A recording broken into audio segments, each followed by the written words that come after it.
It's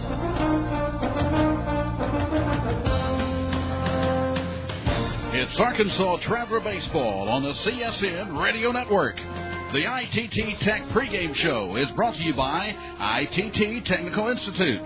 We are now online at itt-tech.edu.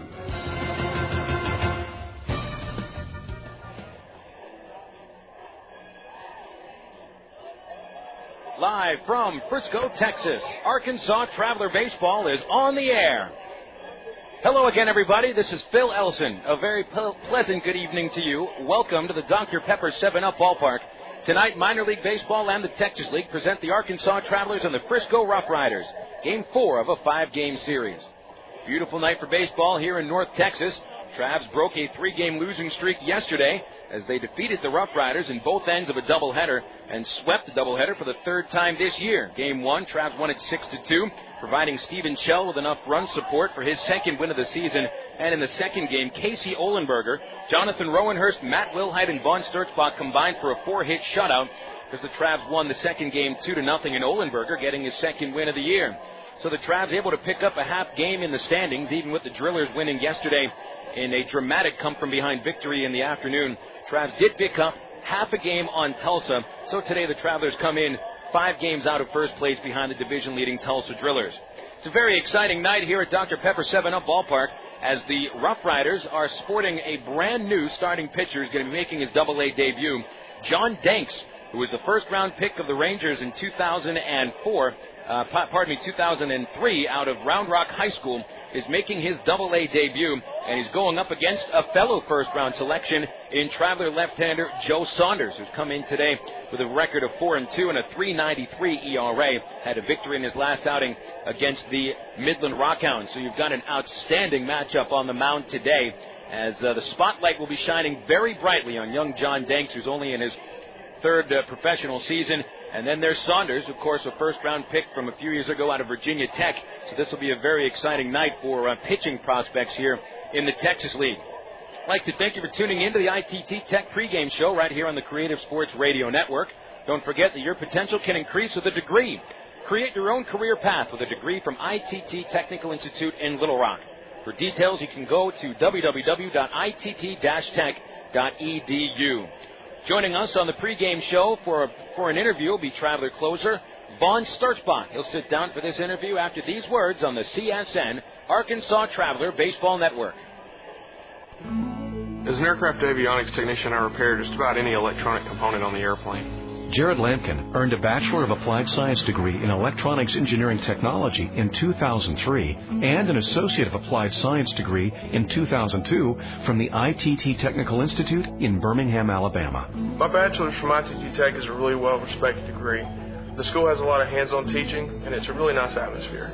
At ITT Technical Institute, you can pursue skills that can be used to help you prepare for a new career or create opportunities in your current field. Call 1-800-ITT-TECH. That's 1-800-ITT-TECH, or visit us on the web at www.itt-tech.edu to investigate a campus nearest you. Find a potential new path to your future at ITT Tech. I want to move higher, get everything I can, like my own plane. ITT Technical Institute. Education for the future. Brewery, can I help you? Hi. I just bought a 6-pack of your beer, and I think there's something missing in it. There's no taste in the beer. There's no taste. I was hoping maybe somebody in shipping could send me flavor. Like, I'm not trying. All I want is flavor. Sure, there's no flavor. Is there like a flavor distribution center in my neighborhood? I'll pick it up. No, there's no centers. I'll tell you what. I got some Miller Lights here. That'll do the trick. Thank you very much. Okay. Have a good day. If you're going to choose on taste, choose the light beer that actually tastes like beer. Great tasting, less filling Miller Lite. Miller. Good call. Miller Brewing Company, Milwaukee, Wisconsin. Live responsibly. Junior Banana Split. Sonic's got it, others don't. Right now, treat yourself to Sonic's 99-cent Junior Banana Split. It's almost half the size, but with all the taste, for just 99 cents.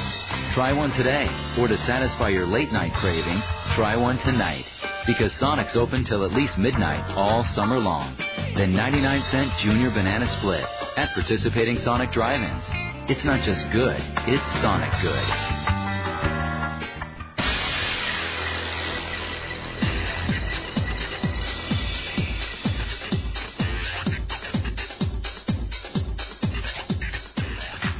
back to the ITT Technical Institute pregame show here on a night in Frisco where the Travs are going to be playing the fourth of a 5-game series with the RoughRiders. Swept the doubleheader yesterday, and we talked to the man who saved both ends of the doubleheader yesterday, Vaughn Sturzbach. He's the Travs team leader with 8 saves. Vaughn, you've been pitching very well your last few times out. I think it's been about 6 appearances without giving up a run. Have you felt pretty comfortable out on the mound?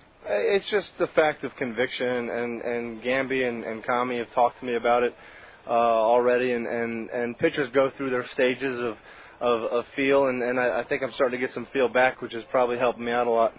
But when you say conviction, what exactly do you mean? Do you mean trusting the stuff that you have, or is it something else? It's just allowing your pitches to work instead of trying to really feel it up there and guide it up there. And I think you really learn that as a professional, especially when you have so many games and you do go in and out of ruts, and consistency is the name of the game, obviously. And if you can keep that pitch conviction, like I said, I guess consistent, then good things happen. And I think going out there and being able to and keep that going has been what's helping me lately. I mean, every pitcher is going to get hit now and then. It's just a fact of the game of baseball. When you get hit as a reliever, does that sometimes make you lose a little bit of the conviction that you're talking about? Well, when you come in behind guys, I mean, we, especially us in the bullpen and behind our starters, we do take a lot of pride in leaving runners out there, especially if they're inherited. And that's a big thing the organization looks at, and a big thing that we really try to concentrate on as far as a staff goes. And I guess putting too much pressure on yourself sometimes can get you in a little bit of trouble, or not be losing some focus when it's time to stay focused. Well, let's talk a little bit about pressure. Game 1 yesterday, you come in with the bases loaded and the tying run at the plate. It was Jason Hart, who's tied for the league lead in home runs.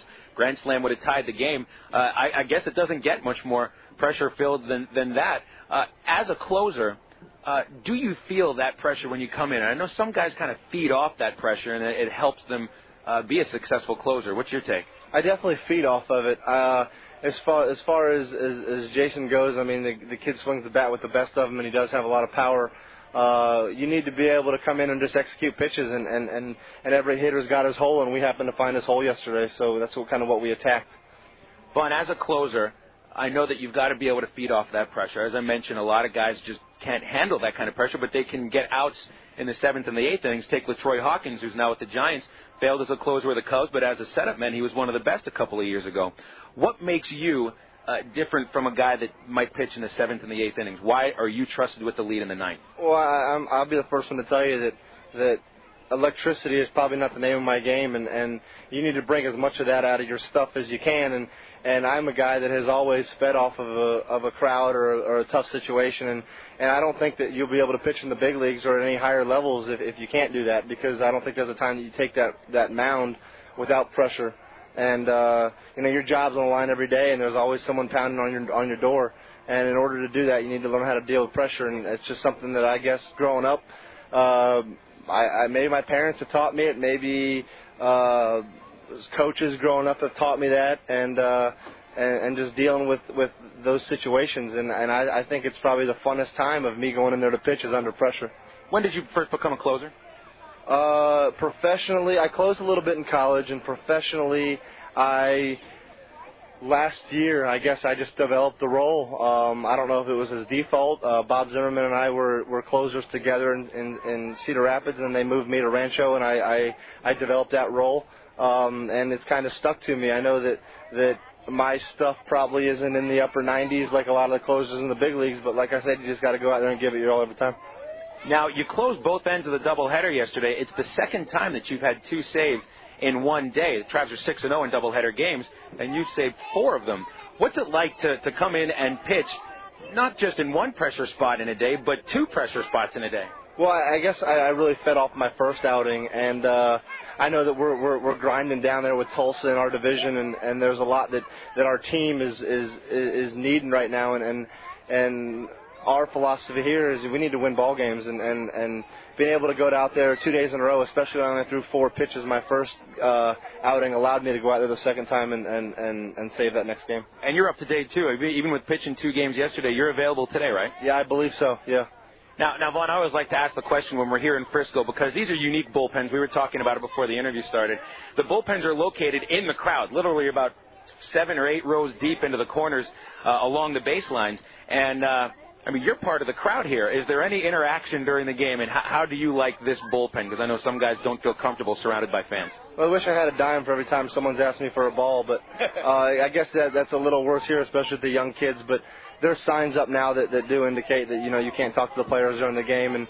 And at the same time, like we talked about earlier, focus is a key, and it's easily to lose focus in a bullpen like this that's so surrounded by so many fans. But it's nice because you have a nice setting up here, and we have a pretty good view of the game. But it's a good time. Any other bullpen that would rival this, and I guess in the excitement? I noticed in Tulsa, you guys have to sit way up down on the fence. You're almost in play, and then you're warming up where nobody can see us because you can't really see the game. What other bullpens might stack up with this in the league? Springfield's pretty fun. You're in the outfield, and once again you get a lot of kids asking for baseballs. But any time that you're pretty much involved in the game really keeps all of us in the bullpen kind of into the game. And being in the bullpen, there's a lot of distractions, and it's easily to lose focus. But being here and having a view like this, or having a view like you're in left field in Springfield, keeps you involved in the game and pretty focused. Vaughn, thanks very much for your time. We appreciate it. No problem. Right back after this with the Texas League tonight, but first these words on CSN from Bale Honda.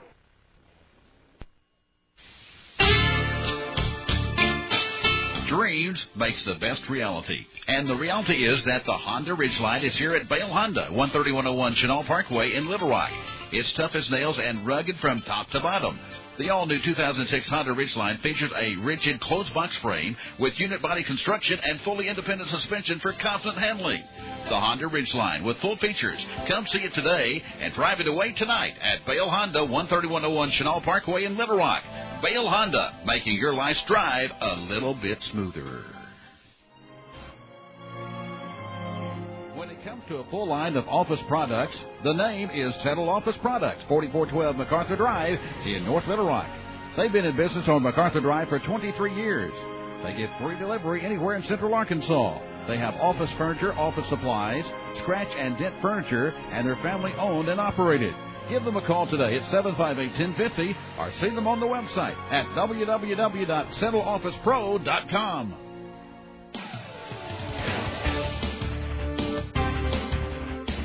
If you're a fan of sports in Arkansas, then this summer CSN is the place to be, as we'll bring you Arkansas Travelers baseball, Arkansas Twisters football, and Arkansas Archangels basketball. In May, it's the high school baseball and softball tournaments and state championship games. In June, it's the high school all-star games. And in July and August, we'll bring you the American Legion state tournaments and championship games.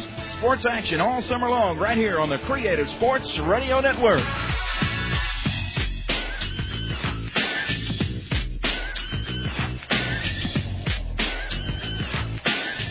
Welcome back to Dr. Pepper 7-Up Ballpark here on the Creative Sports Radio Network. Phil Elson with you for the broadcast today. This is the ITT Technical Institute pregame show. Well, checking up on yesterday's Texas League action, the Tulsa Drillers continue to play some of the best ball in the Texas League. In fact, now they have the best record in the league at 33-19. Another come-from-behind win for the Drillers. Yesterday, the San Antonio Missions carried a 2-0 lead into the bottom of the 8th inning. And Bobby Livingston, the Missions left-handed starter, had been throwing a perfect game. 7 perfect innings, all unraveling in the 8th as the Missions commit 2 errors and the Drillers connect on 4 base hits. And the Drillers score 7 runs in that rally in the bottom of the 8th to go on for a 7-2 victory. Bobby Say getting the victory, his first of the year with the Drillers. And Livingston took a hard luck loss, gave up 4 runs in that 1 inning, but only 1 of them was earned. Struck out 5, and Livingston falls to 5-3. So the Drillers at 33-19 are 5 games ahead of the second-place Arkansas Travelers. Meanwhile, the Missions remaining 6 games in back of the Midland Rockhounds, who lost yesterday at Springfield by a score of 3-2. Midland carried a 2-1 lead into the bottom of the 8th inning, but Springfield scores once in the 8th to tie it, and then they go on for the win with a run in the bottom of the 9th off of Evan Farner, who suffered the loss. Evan Rust got the win. Meanwhile, for the Cardinals, they connected on 11 base hits and out-hit the Rockhounds 11-5. Papo Bolivar finished 3 for 3, as did Milko Jaramillo. And the Cardinals go on for their 25th win against 27 losses. They're 8 games in back of the Drillers.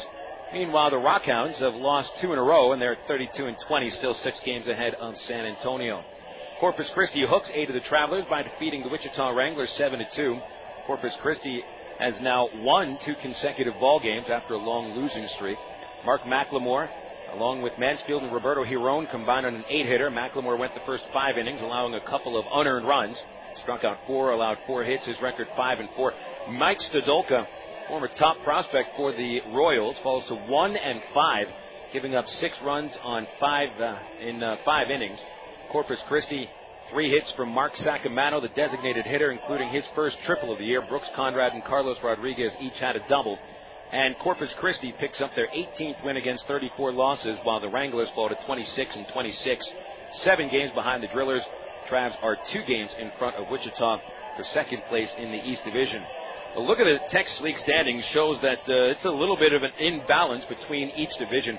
There are 3 teams in the East Division with records at either 500 or better, and just 2 teams in the West at 500 or better. The 2 worst records in the league are out west, Frisco and Corpus Christi. RoughRiders at 20-32, Corpus Christi at 18-34. Meanwhile, the last place Springfield Cardinals in the East are just 2 games under 500 at 25-27. So it seems that the East Division has a little bit of the better teams this year. And the Drillers are the top of it all at 33-19 with the best record in the Texas League. Tonight, all games starting about the same time we will here tonight at Dr. Pepper 7-Up. 7:05 start time at Whataburger Field with the Wichita Wranglers and the Corpus Christi Hooks. 7:05 start time at Driller Stadium with the San Antonio Missions visiting the Tulsa Drillers. And a 7:10 start time at Hammonds Field with Midland taking on the Springfield Cardinals. Of course, we'll bring you all the scores from around the Texas League and the majors as we go throughout the broadcast today on the Southwest Airlines out-of-town scoreboard. But for right now, we take a break, returning with the look at the starting lineups. This is Arkansas Traveler Baseball on the Creative Sports Radio Network. The ITT Tech pregame show has been brought to you by ITT Technical Institute, now online at itt-tech.edu. Stay tuned next for Arkansas Traveler Baseball right here on the CSN Radio Network.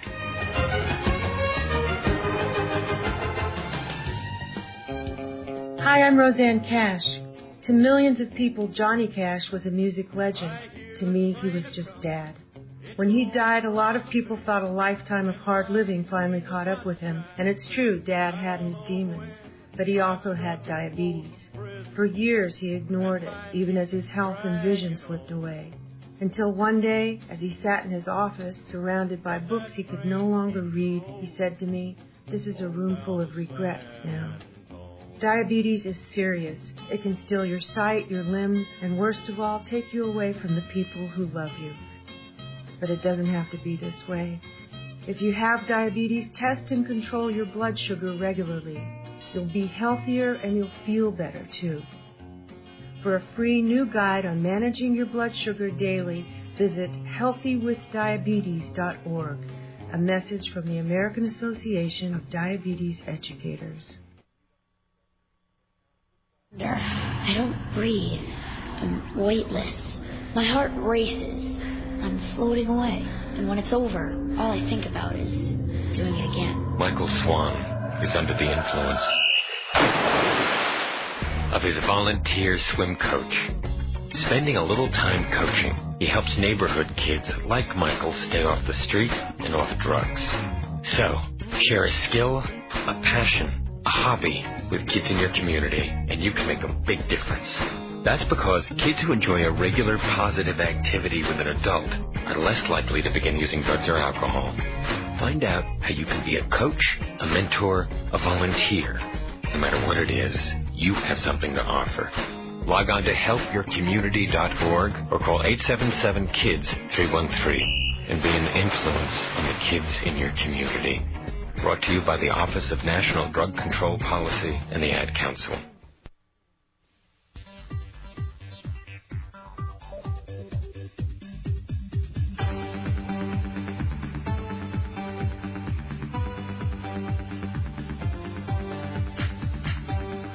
A presentation of CSN, the Creative Sports Radio Network, brings you Arkansas Traveler Baseball.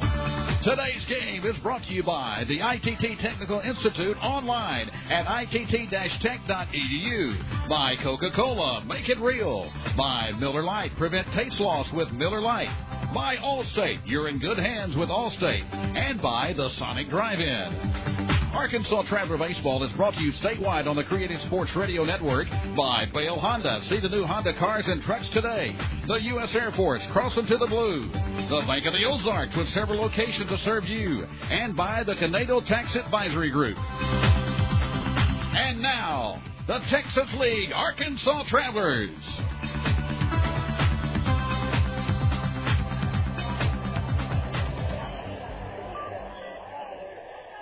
Welcome back to Frisco's Dr. Pepper 7-Up Ballpark here on the Creative Sports Radio Network. Phil Elson with you on the broadcast today. Very nice to have you with me for Game 4 of this 5-game series.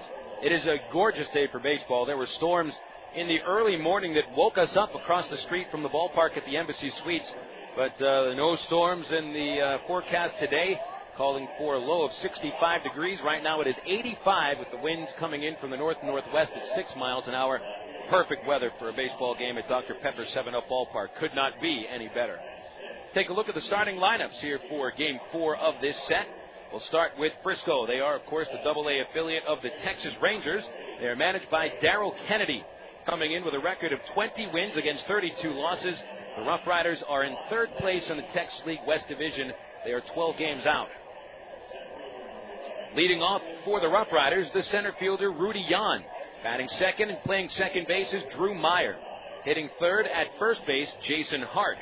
Cleaning up and at third base, Seth Taylor. Batting fifth for the RoughRiders, the right fielder, Juan Cedrizo. Batting sixth and at shortstop, Joaquin Arias. Batting seventh, the designated hitter, Jared Abruzzo. Batting eighth, the catcher, Dustin Smith. And batting ninth in left field, Jeremy Cleveland. The Arkansas Travelers, of course, the affiliate of the Los Angeles Angels of Anaheim, piloted by Tom Gamboa, with a record of 28 wins and 24 losses. That's the third best record in the Texas League, second place in the East Division, 5 games out. Leading off today is Erick Aybar, and of course he's the shortstop. Batting second and playing second base is Alberto Callaspo. Hitting third in right field, Tommy Murphy. Cleaning up, the catcher and the reigning Texas League Player of the Week, Mike Napoli. Batting fifth, and in left field, David Gates. Hitting sixth, the designated hitter, Mike Elward. Batting seventh at first base, Greg Porter. Hitting eighth at third base, Ryan Leahy. And batting ninth in center field, Chris Morris. You notice that Reggie Willits is out of the lineup once again. Willits has that strained right tricep muscle. This will be the 10th game in a row that Reggie misses. He has not been placed on the disabled list, but good news is that Willits has been back during batting practice, though he is not swinging a bat. He is practicing bunts, and he should be taking full BP during the upcoming weekend homestand at Raywinder Field. We're back to Little Rock on Friday, and Reggie is slated to get back into game action probably at the start of next week. So the Travs going a full 2.5 weeks without their leadoff hitter Willits, and it has been noticeable in the lineup. Has been a little less of an element of speed in the lineup, and Willits also an outstanding center fielder. But Chris Morris has filled in for him pretty admirably the last 2 days. Morris had a huge day in the second game of yesterday's doubleheader, going 2 for 2 with a triple and a couple of nice plays out in center field. Speaking of that upcoming homestand, it's the largest homestand of the season, 12 games from Friday, June the 3rd till Wednesday, June the 15th. Midget wrestling this Friday night. Bad Boy Brian and Little Cato squaring off on the field for the World Midget Wrestling Championship at 10 minutes to 7. Then there'll be the ball game with the Travs and the Rockhounds starting at 7:45. Midget wrestling starts at 6:50. It's usually a best 2 out of 3 falls, and of course it is for the Midget Wrestling World Championship. You want to get out to the ballpark early, find yourself a good seat. Then Saturday, the replica cap giveaway, 1958 replica caps. It says AT in cursive on the replica caps. That'll be to the first 1,000 paid adults, courtesy of the Oral Health Coalition and Fox 16. And that's for the first 1,000 paid adults, just $6 for a general admission seat for you adults. Then Sunday, we wrap up the series with the Rockhounds with an Academy Sports and Outdoors day game. Still plenty of time to head out to Academy Sports and Outdoors in West Markham and get yourself that $3 discount coupon. Get you in for the $3 ticket. Sunday's afternoon game will start at 2 o'clock, and you can get in for free if you're a member of AARP. Just show your valid membership card, and you'll get a free general admission seat. It's all coming up this weekend at Raywinder Field, Friday, Saturday, and Sunday, just the first 3 games of a 12-game homestand at Raywinder Field. Of course, you can dial us up at 664-1555. Buy your tickets online at Travs.com, or you can just show up at the Raywinder Field box office anytime between 9:30 in the morning, 4:30 in the afternoon. Plenty of tickets still available, so you can just buy them in person right there at the ballpark box office. All right, now let's pause 10 seconds to let our stations identify themselves.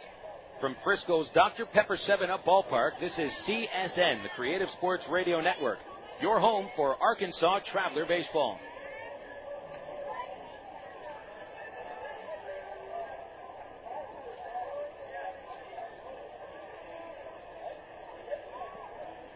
Looking at the starting pitchers for today's ball game, forgot to let you know who was starting. Left-hander Joe Saunders on the mound for the Arkansas Travelers. This will be his 11th start. His record is 4-2. He carries a .393 earned run average in 10 games, 55 innings, 60 hits. 5 of them have been hit for home runs, but 3 of those homers came in 1 game. He's only allowed 1 homer in his last 6 starts. He's allowing an average of .274 against, 17 walks and 43 strikeouts, 1 wild pitch thrown. And when Saunders pitches, the Travs have a record of 6-4.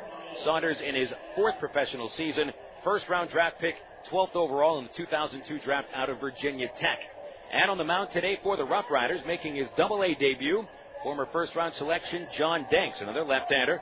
Back at Bakersfield, California, in the California League, he carried a record of 3-3 with a 2.50 earned run average, and he was pitching in a hitter's park. That ballpark in Bakersfield, known as Sam Lynn Park, about as good of a hitter's park as you can find.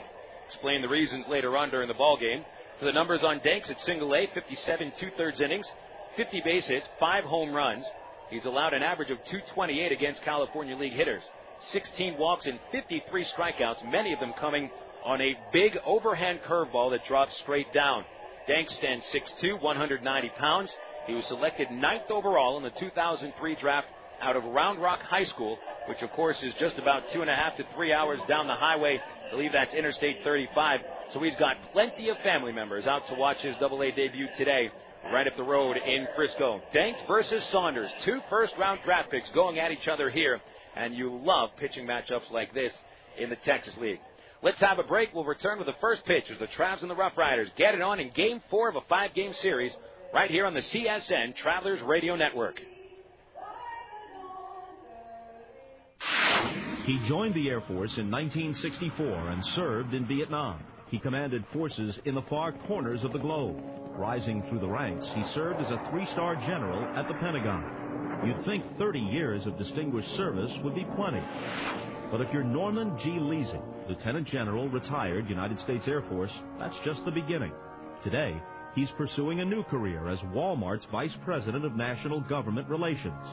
Norm's journey took him near and far, through Asia, Scandinavia, Europe, the Middle East, and Webster University, where he earned a master's degree that served him well in his career. I'm Bob Costas, member of the board of Webster University. All Webster campuses around the world share the same belief. Education is more than just a degree. It's real knowledge for real-world success. For more information about graduate degrees from Webster University in Little Rock, visit them on the web at webster.edu or call them 800-828-2598. Hey fans, Bill Valentine here with a question. When was the last time you saw the Travs turn the triple play? That's right, I can't remember either. So this year we're going to celebrate if the Travs manage to turn that trick. $100,000 to one fan if the Travs complete a triple play during the 6th inning of a home game. You got to be 18 to enter with a valid driver's license, and you must be present to win. It's the Travelers' $100,000 triple play giveaway all season long here at Raywinder Field. The siren is dire, a Miss River McIntyre. I got to cover the originality to inspire. I like the taste of Dr. Pepper, the taste of originality, salute individuality, and give time a personality. Do what you do.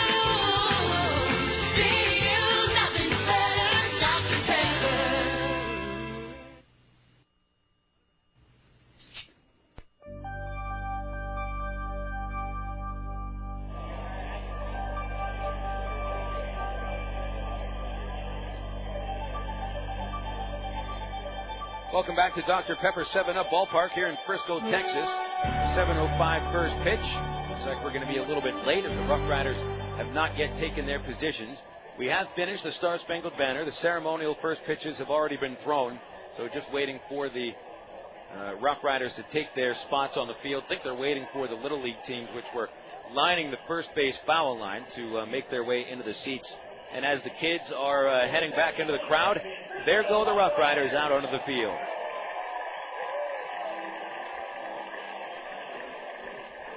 The Frisco RoughRiders are the defending 2004 Texas League champions, and they've had a lot of success in their 2 years as a franchise, not only in the seats where they've regularly been drawing paid attendance numbers of over 8,000, but also they've appeared in each of the last 2 Texas League championship series. But this season, things have gone south for the RoughRiders. They're a young ball club, but they have not lived up to their potential. 20 wins and 32 losses. And that is the second worst record in the Texas League. But here at home, they defend their home field fairly well. Dr. Pepper 7-Up Ballpark has always been a boon to the RoughRiders, both at the gate and on the field. This year, they're 15-14 when playing on their own home turf. Meanwhile, they're the worst road team in the Texas League. They played 23 road games, winning just 5 times. Then on the flip side of the coin, the Arkansas Travelers are one of the best home teams in the Texas League at 16-7 at Ray Winder Field. However, when they go on the road, 12-17. And it seems this year that the Texas League is leaning very heavily over to the home ballparks. Out of the 8 teams in the Texas League, only one has a losing record at their home ballpark, and that's Corpus Christi. The Hooks, who are the worst team in the league at 18-34, have played 24 games at Whataburger Field, winning just 10 times. And so we see a trend in the Texas League to new ballparks, of course, which we've discussed at length over the last few seasons, and these teams win at their own home ballparks. Then, of course, the news coming out yesterday, right out of Trav's general manager Bill Valentine, and also from North Little Rock Mayor Patrick Henry Hayes, that the ballpark plan, they were planning on opening it in 2007, unable to find the financing as of right now, and so they're at least pushing back the first pitch of a possible new ballpark in North Little Rock until 2008. And I think over the past couple of weeks, maybe over the last month, as the momentum really slowed down, I had cautioned people over the broadcast not to think of this new ballpark as a done deal, because it is quite far from a done deal, and I think that the news hit home very hard for a lot of people that have been expecting to see that new ballpark ready for the 07 season. But it's not going to happen. At least 2 more years at Ray Winder Field, and who knows, maybe even longer. But that's another topic for another time. We're ready for baseball. Erick Aybar leading off. John Danks throws the first pitch today at 7:08, and it is fouled away by Aybar, and we are underway. Danks officially now a Double-A pitcher, and this is a moment his family's been waiting for, as he was selected 9th overall in 2003, right out of high school. Pitch to Aybar, down and in, and the count 1-1. This will be interesting to see how Danks, who has dominated at a couple levels of single-A ball over his career, see how he adjusts against much better hitters.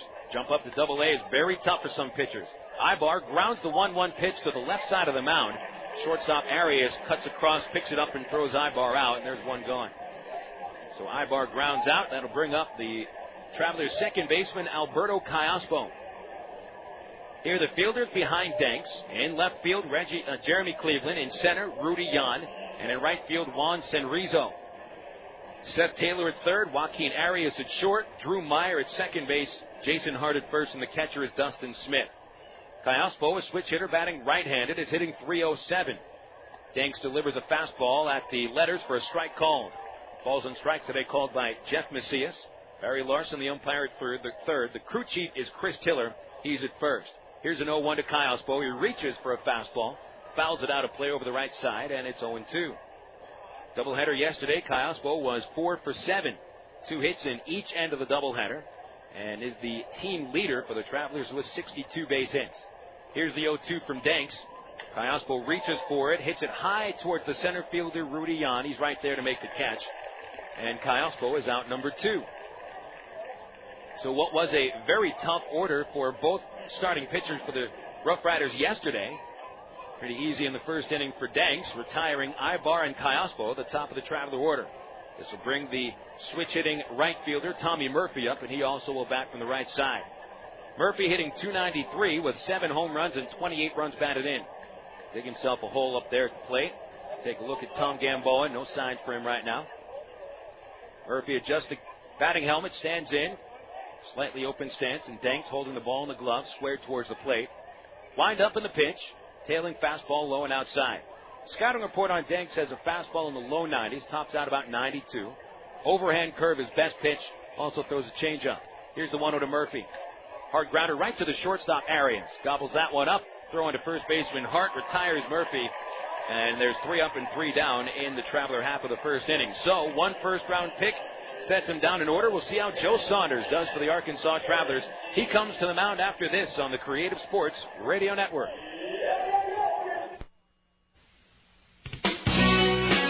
Why do people statewide across the state of Arkansas like CSN? Here's Gary Coates, General Manager and owner of affiliate KBJT in Fordyce. Well, I like it because it's Arkansas-oriented. You know, the things that that CSN carries are always, from within the state, and for the most part, and it's a real big help to our broadcast schedule.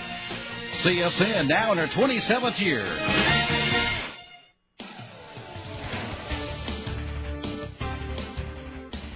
If you're a fan of sports in Arkansas, then this summer CSN is the place to be, as we'll bring you Arkansas Travelers baseball, Arkansas Twisters football, and Arkansas Archangels basketball. In May, it's the high school baseball and softball tournaments and state championship games. In June, it's the high school all-star games, and in July and August, we'll bring you the American Legion state tournaments and championship games. Sports action all summer long right here on the Creative Sports Radio Network. CSN is now live on the internet at csnsports.com. Click on live broadcast in the upper left-hand corner on your home page for live play-by-play audio, not to mention all other programs CSN produces during the year. Check out our webpage with a list of games today on CSN, the latest scoreboard, and the latest sports headlines at csnsports.com. That's csnsports.com with live coverage worldwide on the internet. csnsports.com, bringing you closer to us than ever before.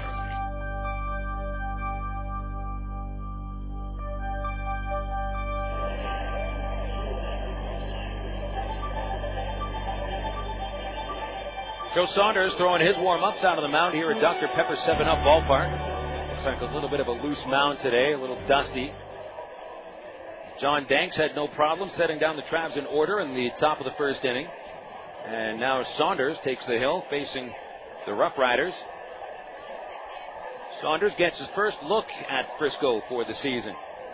Just coming off a victory over the Midland Rockhounds, Saunders pitched 6 strong innings, limiting the Hounds, the top-hitting team in the league, to 7 hits and a couple of runs in a 4-2 win. 4 wins against 2 losses for Joe. He's carrying an ERA of 3.93.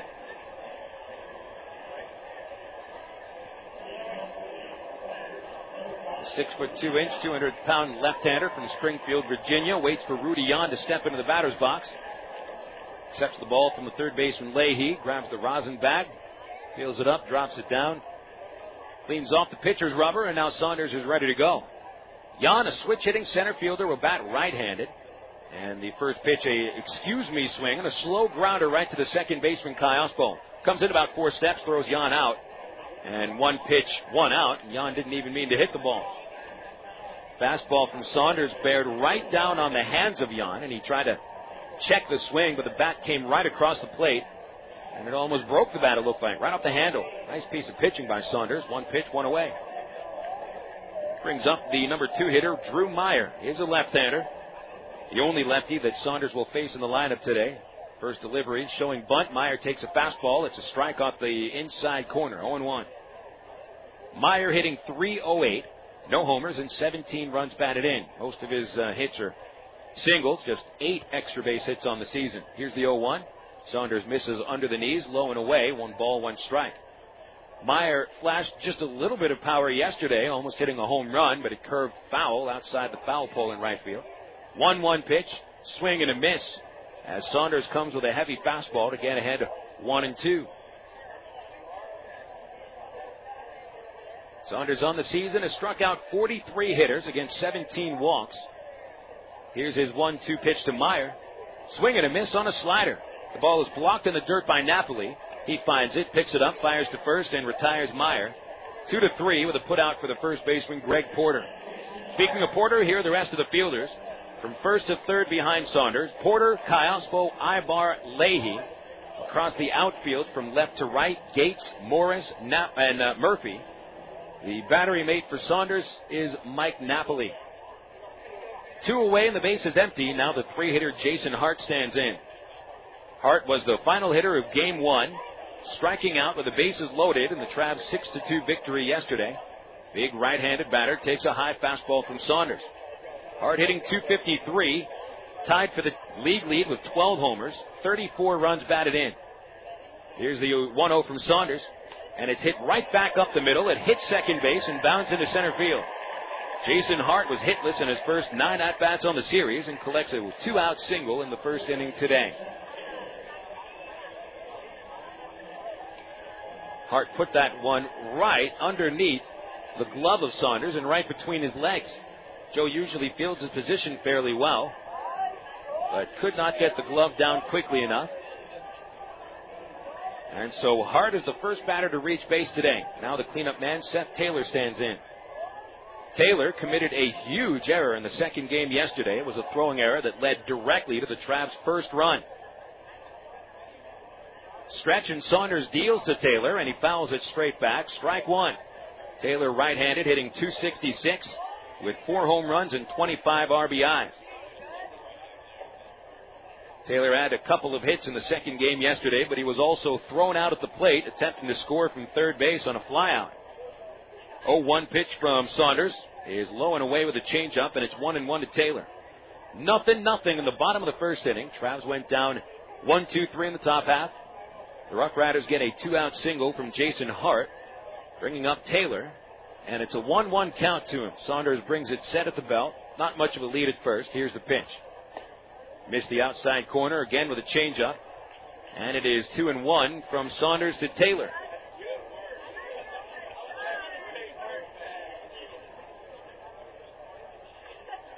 Saunders brings it set again. Here's the 2-1. Swing and a high, deep drive to left field.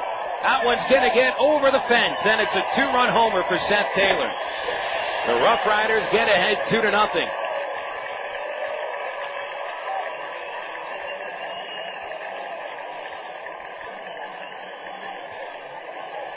Number 5 for Taylor, RBIs 26 and 27. And he just turned on a fastball and blasts it over the left field fence. That's the first home run of this series for either team. And for Saunders, who had allowed just 1 home run in his last 6 starts, it is a rare long ball. 2-0 Frisco, and now Juan Senrizo stands in. Another right-hander to the windup. Saunders missing low and away, ball 1. Senrizo is hitting .279 with 3 homers and 18 runs batted in. Joe's 1-0. An inside corner strike called, 1-1. The home run has really just bitten Saunders a couple of times. Here's his 1-1 pitch. Low and outside, 2-1. He had given up a first inning home run to the Drillers' Tony Miller back on April 19th, leading to a 12-6 loss. Senrizo trying to hit a home run on the 2-1 pitch, swings right through a fastball, and it's 2-2. And then Saunders gave up 3 homers the next start after the Travs had given him a 5-run lead. Justin Huber took him deep twice, gave up 5 runs in the 6th inning of that ball game. The Travs lost it 10-7. Senrizo swings and misses at the 2-2. The changeup strikes him out, but the damage done already as the RoughRiders get a 2-run homer by Seth Taylor. Got a couple of hits. Nobody left on base. RoughRiders grab the lead, 2-0. Go to the top of the second inning after these words on CSN from Vail Honda.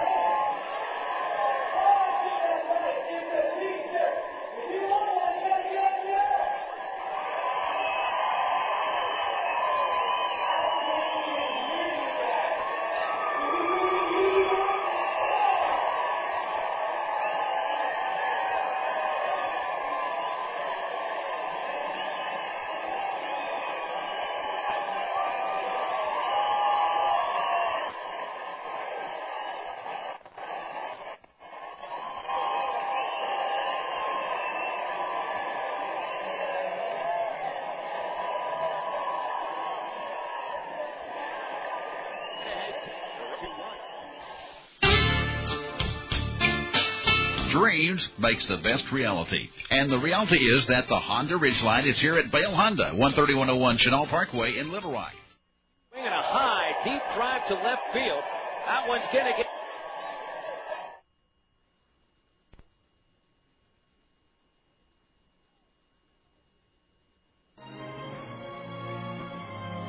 When it comes to a full line of office products, the name is Settle Office Products, 4412 MacArthur Drive in North Little Rock. They've been in business on MacArthur Drive for 23 years. They give free delivery anywhere in Central Arkansas.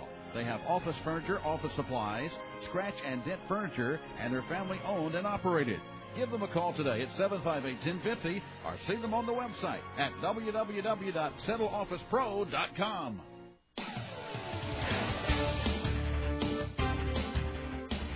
If you're a fan of sports in Arkansas, then this summer CSN is the place to be, as we'll bring you Arkansas Travelers baseball, Arkansas Twisters football, and Arkansas Archangels basketball. In May, it's the high school baseball and softball tournaments and state championship games. In June, it's the high school all-star games, and in July and August, we'll bring you the American Legion state tournaments and championship games. Sports action all summer long right here on the Creative Sports Radio Network.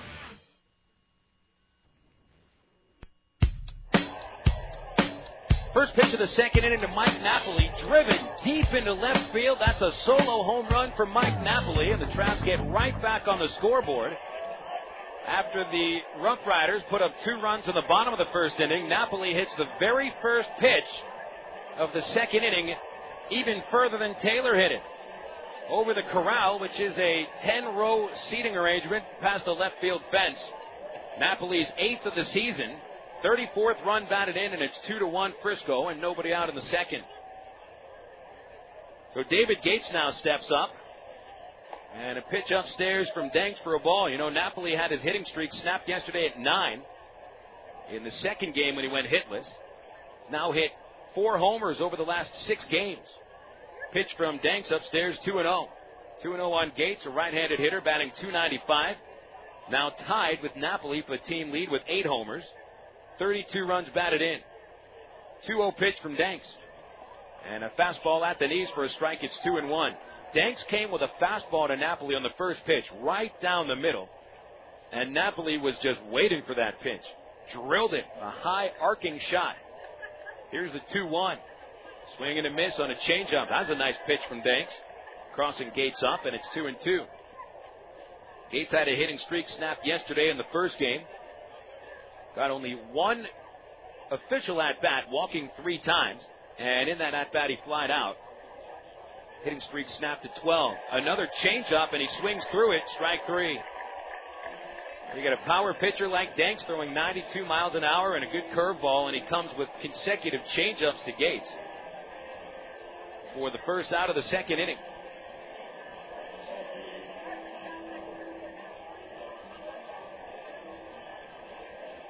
So Mike Elward now stands into the plate.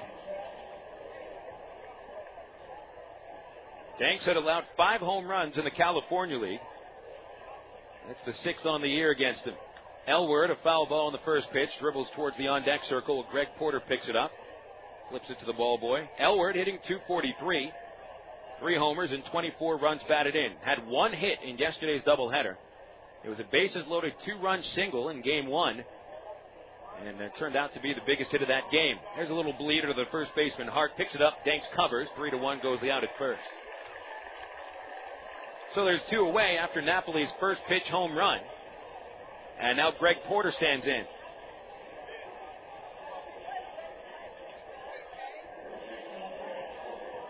Porter only got 1 at-bat in yesterday's doubleheader. He did not start in either game. And he's one of the top hitters, not only for the Arkansas Travelers, but one of the top averages in the Texas League, hitting .322. Yet he found himself out of the lineup in both games, and he's healthy, having really no injury problems. Lefty versus lefty here, and Porter sends a hard ground ball to left field for the base hit on the first pitch. You wouldn't realize it, but Porter really hits the ball very well against lefties. And he has a lot of movement in his stance. You would think that he's a little jumpy against left-handed hitters, but he does such a great job of keeping his right shoulder in against lefties that he hits left-handers better than it does against righties. It's a 2-out single. with the number 8 hitter, Ryan Leahy, now standing in there. Boy, Porter's just done nothing but hit ever since starting the season in a bit of a slump. He had hit just .204 through April 22nd. His batting average is 120 points higher. Leahy sends the first pitch foul out of play, ball 1. Where Porter finds himself now not playing third base today, he's over at first. Ryan Leahy gets another start of the hot corner. Big difference between these two players. Porter can really hit. Leahy, he's really going to get you some singles every once in a while, but Leahy's game is fielding. Outstanding at third. Right-handed batter takes one low, 1-1. Over the series, Leahy is 0 for 9, reaching base once, hit by a pitch yesterday in the first game. Gone 12 straight at-bats without a hit. However, he has not committed an error at third base, has started 9 double plays in only 16 games at third. The line drive foul off the dugout at first base, and it's 1-2. 2-1 is the score. Frisco in front of Arkansas. Seth Taylor hit a 2-run homer for the RoughRiders in the bottom of the first. Mike Napoli starts the second inning with a first pitch home run to left field. Porter the runner at first after a 2-out single, and it's a count of 1-2 on the 8-hitter Leahy. 232 average, a homer and 8 RBIs. Danks throws a fastball. Leahy got a piece of it, fouls it straight back, and it's 1-2.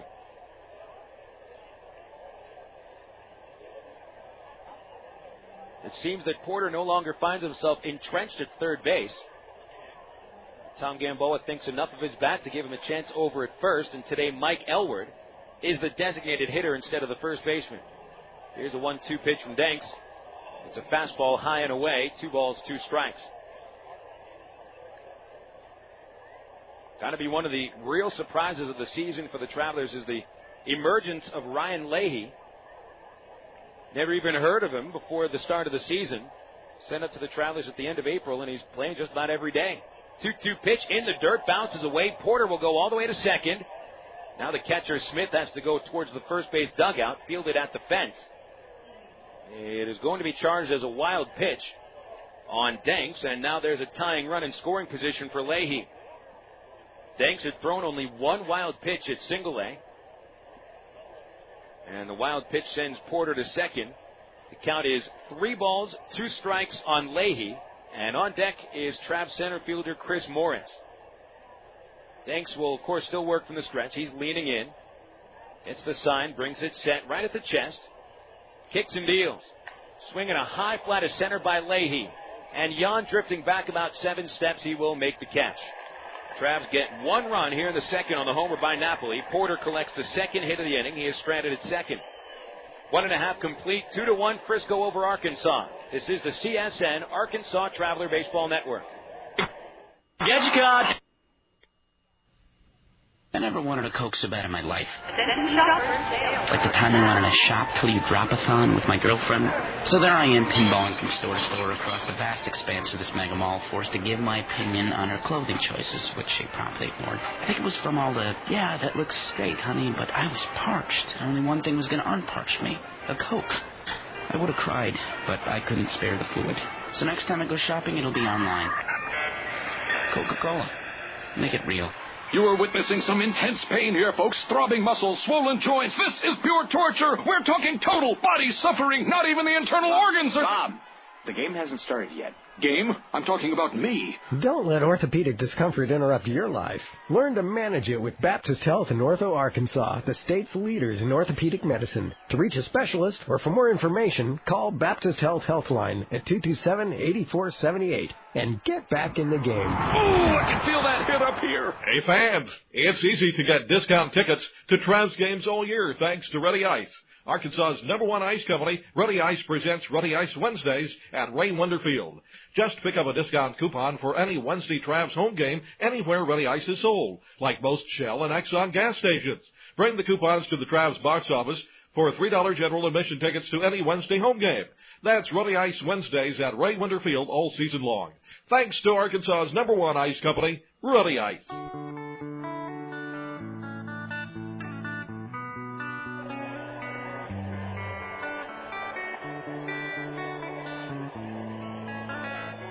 couple of home runs here in this ball game after we hadn't seen a homer in the first 3 games of the series. Frisco gets a 2-out homer from third baseman Seth Taylor in the bottom of the first. Travs get a leadoff home run by Mike Napoli in the top of the second.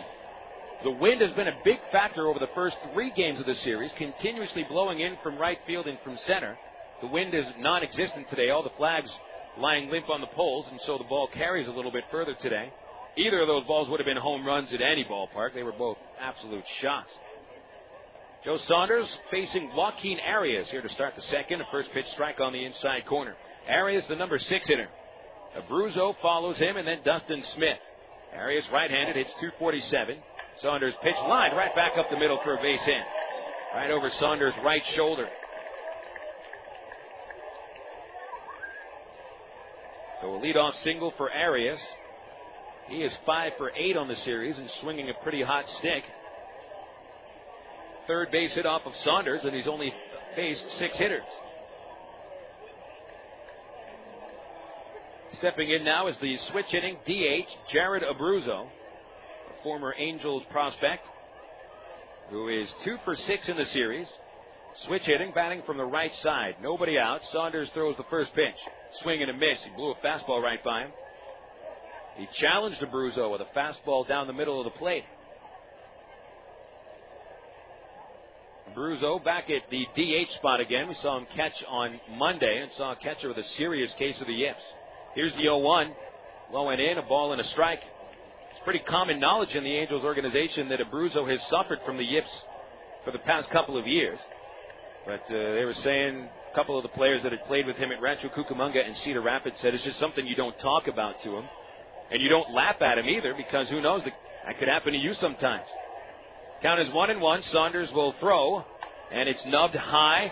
Chopped towards second. Callaspo has 1 play as he charges in from the grass. He gets Abruzzo at first base, and Arias goes to second.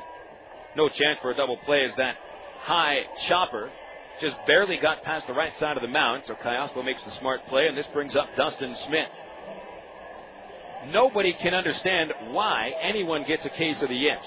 The yips could also be described as Steve Blass disease, pitchers that just lose command of the strike zone, lose command of everything. That's the exact same thing Rick Ankiel had, which forced him to end his pitching career. It's called the yips.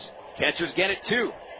The yips for a catcher means they can't throw it back to the pitcher's mound. And that we saw that from Abruzzo 2 days ago. Might be the only game he catches all year. It was an emergency situation. So Smith, the catcher here, swings and lines the first pitch right to the center fielder, Chris Morris. He'll bring it in for the out, 2 gone, and Arias heads back to second base. So Abruzzo gave way to Smith and Higashi, both of them catching their first games at Double-A ever. Frisco's had a case of injured catchers, forcing them to bring up untested catchers from Single-A and rookie ball in Dustin Smith and Jonathan Higashi. 2 away, and Saunders has set down 2 in a row since Arias started the inning with a single. Now it'll be Jeremy Cleveland standing in, the number 9 hitter. He's 2 for 9 in the series with 1 run batted in. 2-1 RoughRiders. Our score in the bottom of the second. Saunders from the stretch, a slider in the dirt. A nice block by Napoli, sliding to the left. 1 ball, no strikes to count on Cleveland. Hitting .252. No homers and 8 RBIs.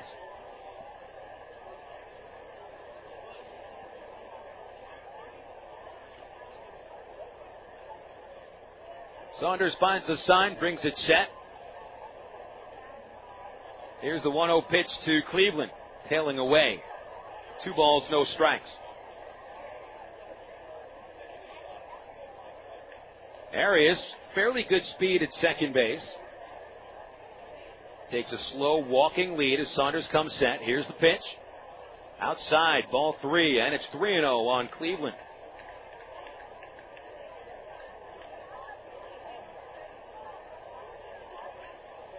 On deck is Rudy Yan, who leads the RoughRiders in base hits. Saunders 3-0. Under the knees, ball 4. 2-out walk to Cleveland brings up Yan. 67 base hits on the year to lead all Frisco players. only is Jan tops on the RoughRiders, but he's collected the second most hits in the league. And with a couple of runners on base and 2 outs, Saunders will get a visit from pitching coach Keith Comstock.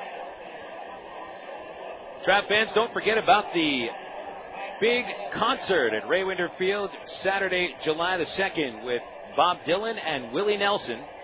Tickets are still on sale at Ray Winder Field or at Ticketmaster. Of course, you can call Ticketmaster at 975-7575, or you can drop by the Ray Winder Field box office and buy your Bob Dylan, Willie Nelson tickets in person. They are $53 for an adult general admission. There's no assigned seating. It's first come, first served.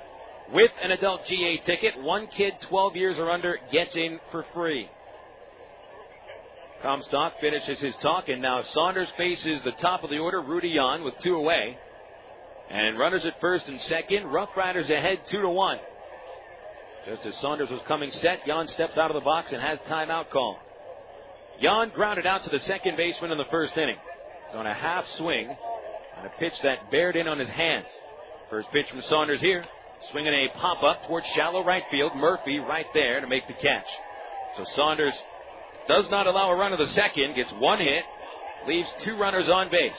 2 innings complete here in Frisco. The RoughRiders ahead of the Travelers 2-1. This is the CSN Arkansas Traveler Baseball Network. Hit a home run with your family tonight. Whether you're planning a meal before the game or snacks for the game, remember to include milk, cheese, and yogurt in the game plan. 3 servings a day of dairy is the right amount to help keep your body healthy. It's easy. Just look for the 3-a-day logo on your favorite calcium-rich dairy foods at your local retailer. For more information, including recipes and coupons, visit www.3aday.org.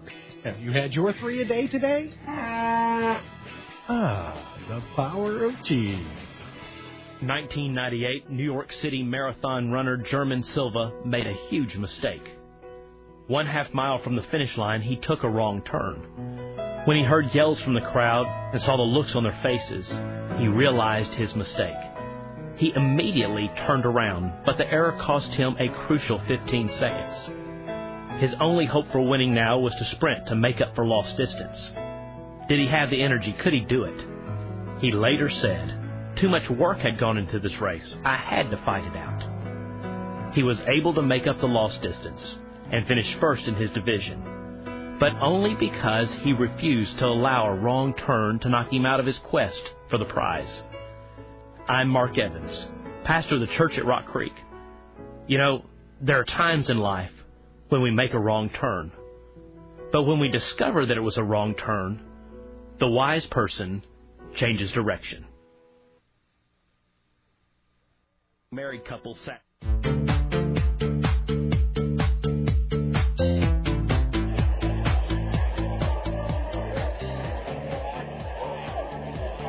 Two innings complete at the Giant Soda Bottle in Frisco. It is a 2-1 score. Frisco ahead of the Arkansas Travelers. Phil Elson with you on the broadcast today. We wrap up the series tomorrow night with a 7:05 start time. We'll have the ITT Tech pregame show at 6:40 right here on CSN and many of the stations carrying our ball games throughout the year. Leading off for the Travelers in the third inning, the number 9 hitter, Chris Morris. And he'll be followed by Erick Aybar and Alberto Callaspo against John Danks. 2 hits off Danks, a homer by Napoli, and a single by Porter. First pitch of the inning is high and outside for a ball as we get buzzed by a helicopter. Flying right over the field. And just finished going past the third base seats. The 1-0 pitch to Morris showing bunt. Takes a fastball on the inside corner and called a strike by Macias, the plate umpire. 1-1.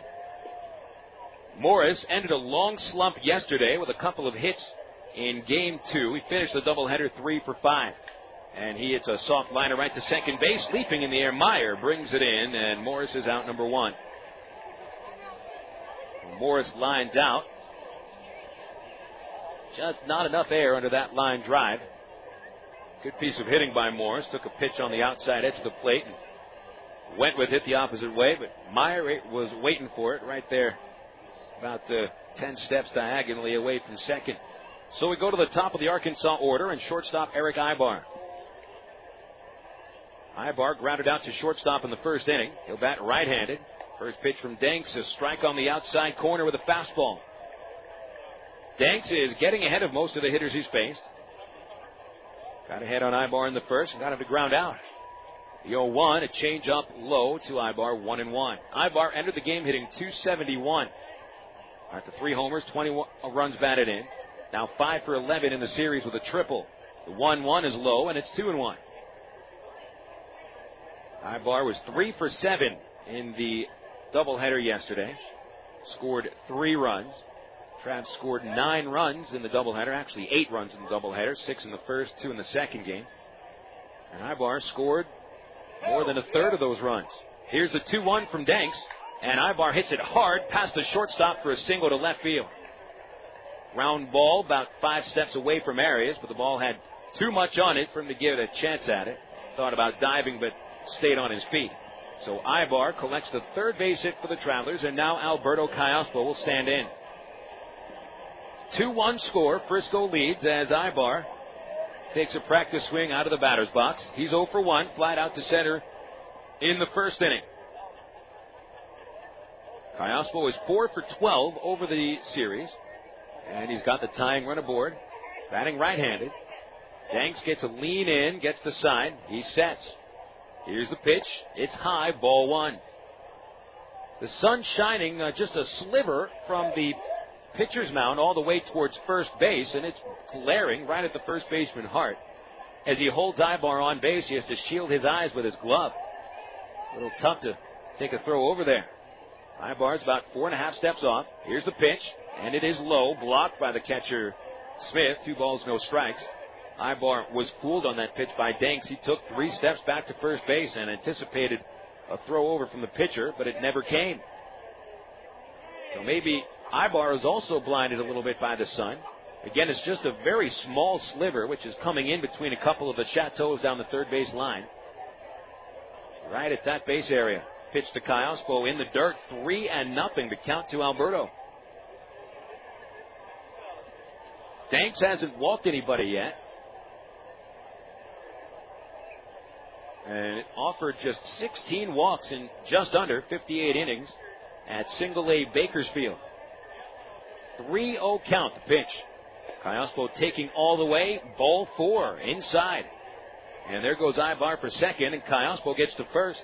Whereas Danks had no problem with the trap double play combo in the first inning, with Aybar grounding out and Callaspo flying out on just 6 pitches total between them. Here in the third inning, Aybar collects a single, and Callaspo draws a 4-pitch walk. So here comes Tommy Murphy with a chance to tie the ball game. Out to the mound went the catcher Smith, a quick visit with Danks.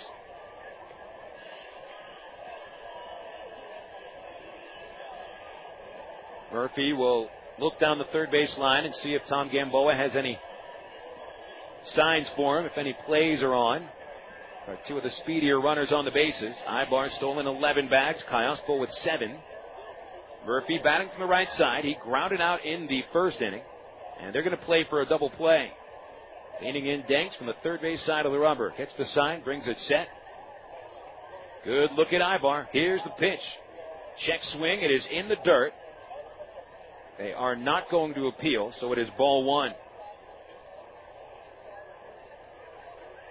Murphy 2 for 12 over the series. 1 run batted in, which came on a triple in the first game of yesterday's doubleheader. Time called, and there goes the Frisco pitching coach Steve Luber to the mound. So Danks getting into a little bit of trouble here in the third inning. Aybar 1-out single. Callaspo follows with a walk. Danks protecting a 2-1 lead, given a 2-0 lead on a 2-run homer by Seth Taylor in the first. And then Mike Napoli started the second inning on the very first pitch with a drive over the left field fence. Napoli, certainly the hottest hitter on the ball club, especially when it comes to the power totals.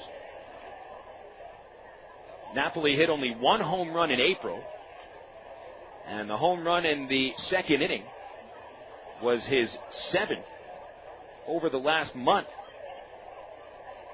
And Napoli on deck. Only thing you don't want Murphy to do here is to hit into a double play. Even a strikeout would be better than that, because that gives Napoli a chance to do some more damage. Meeting on the mound is complete. And now Danks left on the hill to face Murphy with a count of 1-0. The runner's going. The pitch is low. The throw goes to second base. Callaspo slides right into the tag. He's out. And on to third goes Aybar.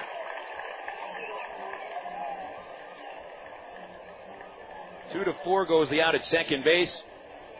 Smith never even thought of throwing to third base. Fired right into second. And that could be a big mistake for the Travelers. Base running has been a big problem this year, especially base stealing. Because Callaspo is out there, is two away. And now Murphy must come through with the base hit. Count is 2-0. Here's Danks' delivery. Change up, a check swing by Murphy, and he was able to hold back. It is 3 balls and no strikes. So Danks hasn't thrown a strike since Aybar was at the plate. And not counting the pitch Aybar singled on, that is 8 consecutive balls. 3-0 pitch is low, and that makes it 9 straight. So Murphy draws the walk. There's runners at the corners for Napoli.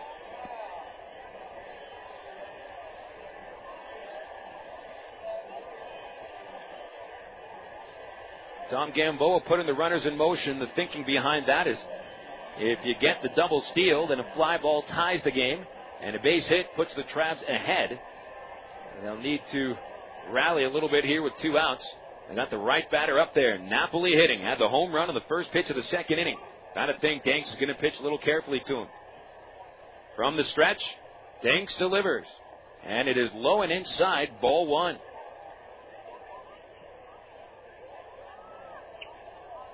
That's 11 consecutive pitches out of the strike zone, not counting the pitch that Aybar swung at for the single. Danks might be feeling a little bit of the pressure that's on him here today. Here's the 1-0 to Napoli. And again, that one misses low. Ball 2. Out at Dr. Pepper 7-Up Ballpark with the Texas Rangers on the road. This is the big sports story of the day. The Rangers' first-round draft pick from 2 years ago making his Double-A debut in the Dallas Metroplex. TV stations, big newspaper out here, all watching Danks. 2-0 pitch. There's a strike on the outside corner. Just grazing the outside black of the plate. It's 2-1 from Danks to Napoli. Napoli showing a little bit of displeasure with the call, though not right in front of the base umpire, right in front of the umpire. He turned away from the plate. A little kick with his right foot. Danks leaning back in. Runners at the corners. 2-1 Frisco. 2 outs, top of the third. Fake throw to first base. They've got Aybar picked off at third. Caught in a rundown. They're running back to third base. Aybar diving in. He is safe. And on to second goes Murphy. Oh, Erick Aybar must have 9 lives. Danks picked up his leg. He faked the throw to first base. Aybar was caught at third, getting a little cute. Caught in a rundown. They ran him towards the plate, flipped to the catcher Smith. And Aybar, with a little bit better instincts, I guess, on a rundown, was able to dive underneath the tag of the third baseman Taylor. And so Murphy, running behind the play, gets into second base. So even with Aybar picked off, the Travs catch a break, and there's runners at second and third.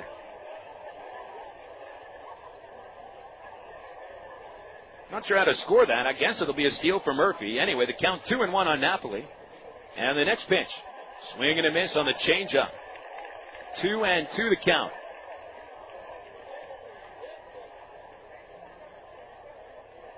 Wow, if Aybar would have been caught there, that would have been 2 men caught stealing in the third inning. And that would have just bailed Danks right out of a pressure cooker. He could do it here himself. The 2-2 to Napoli. Swing and a miss. He strikes out on the changeup. Danks going to the changeup when he needs a big strike. It worked there. The Travs go scoreless in the third inning. No runs, 1 hit, 1 man caught stealing, no errors, 2 runners left. 2-1, Frisco in front. We go to the bottom of the third on the CSN Travelers Radio Network. Hey America, to protect you from taste loss, take the Miller Taste Challenge. Question 1, what should a light beer taste like? Beer? Correct. Miller Lite has a great satisfying taste. Question 2, what should a light beer look like? Like beer? Right again. Miller Lite has a rich golden color. See for yourself. And finally, the last question. If you have taste loss, how do you fight it? With Miller Lite? Correct. If you have taste loss, you simply pick up a great tasting Miller Lite with half the carbs of Bud Light. So take the Miller Lite Taste Challenge and see how Miller Lite has more taste than Bud Light. And go to PreventTasteLoss.com, okay? Per 12 ounces, Miller Lite has 96 calories, 3.2 grams of carbs, 0.9 grams of protein, and 0 grams of fat. Bud Light has 6.6 grams of carbs. Miller Brewing Company, Milwaukee, Wisconsin. Live responsibly. Ed and I sell soft drinks at ball games, and he first told me about BC Powder. We carry big trays of drinks up and down the stadium steps. Man, it's a killer. And with a backache, that tray feels heavier and heavier. And the stairs are tough on your knees. One night I was dragging, and the game wasn't half over. I told Brian he needed a BC to stop the pain fast, because it goes to work quick. BC stopped the pain, got me right back to work. BC goes down easy with a soft drink, but don't tell the boss, okay? BC, pain relief at the speed of powder. Use as directed. It's time for a reintroduction to one of your close friends. A friend who supported you through many a spring or summer night over the years, and you never have to go searching for him. He's always in the same spot along the third base line. Baseball fans, reintroducing the Ray Winder Field Bleachers. The Bleachers are the place to gather with your other friends to catch exciting Arkansas Travelers baseball. And at just $6 a ticket, there's no place friendlier. Call the Travs at 664-1555 or visit Travs.com.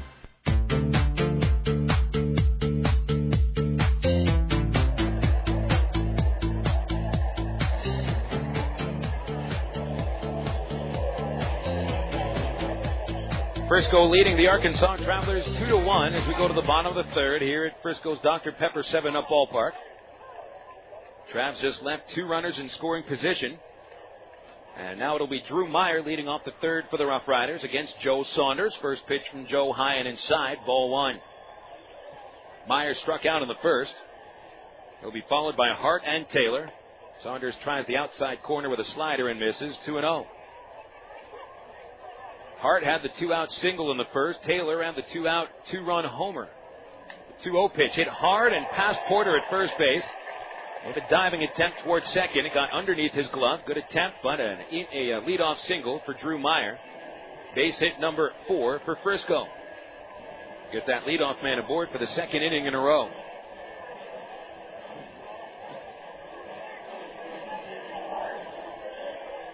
Now it's Jason Hart up to the plate.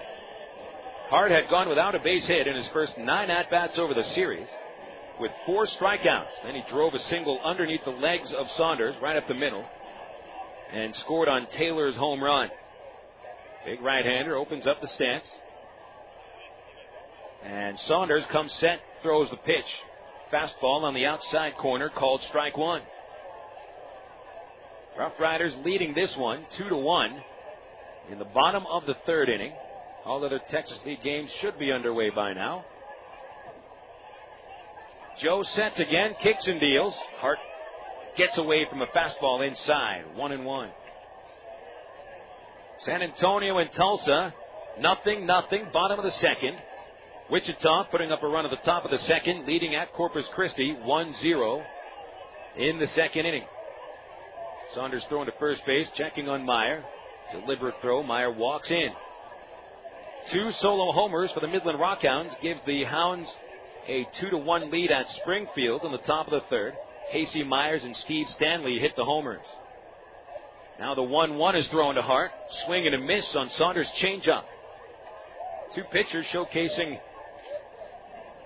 pretty good off-speed pitches today. Saunders is pretty well known for his changeup, but Danks is more known for his curveball. Yeah, we haven't seen many curves, mostly straight changeups and fastballs. Now the 1-2 to Hart, swinging a pop-up over towards the seats at first base. That'll get over the last row and bounces in the concourse off Chateau number 2. Of course, here at Dr. Pepper 7-Up Ballpark, our broadcast prison cell is located in the Grand Chateau. I guess if we're speaking French, it should be Le Grand Chateau. Saunders throws the 1-2, the runner going. Swinging a pop-up on the infield. Now it goes to shallow center. Callaspo brings it in shallow center. Makes the catch. Throws to first. Porter has to come off the bag. Picks it up on a bounce. Steps on the base. And he gets him. Good play all the way around. Callaspo and Porter combining for a 4-3 unconventional double play. The ball jammed hard on a hit and run. He was forced to swing. He blooped it over second. Callaspo and Aybar both went after it. Alberto caught it right in front of Aybar. Then he turns around, wheels and fires to Porter. He pulled him off first base. Porter had to take 2 or 3 steps up the first base line, scooped it up on a short hop, and then ran to first and doubles off Meyer. So a very nice play by both fielders. Now it's Seth Taylor batting, and he takes a strike on the inside corner. Taylor hit a 2-run homer in the first, his 5th of the year. 0-1, a change-up, and it's on the outside corner for a strike, and it's 0-2.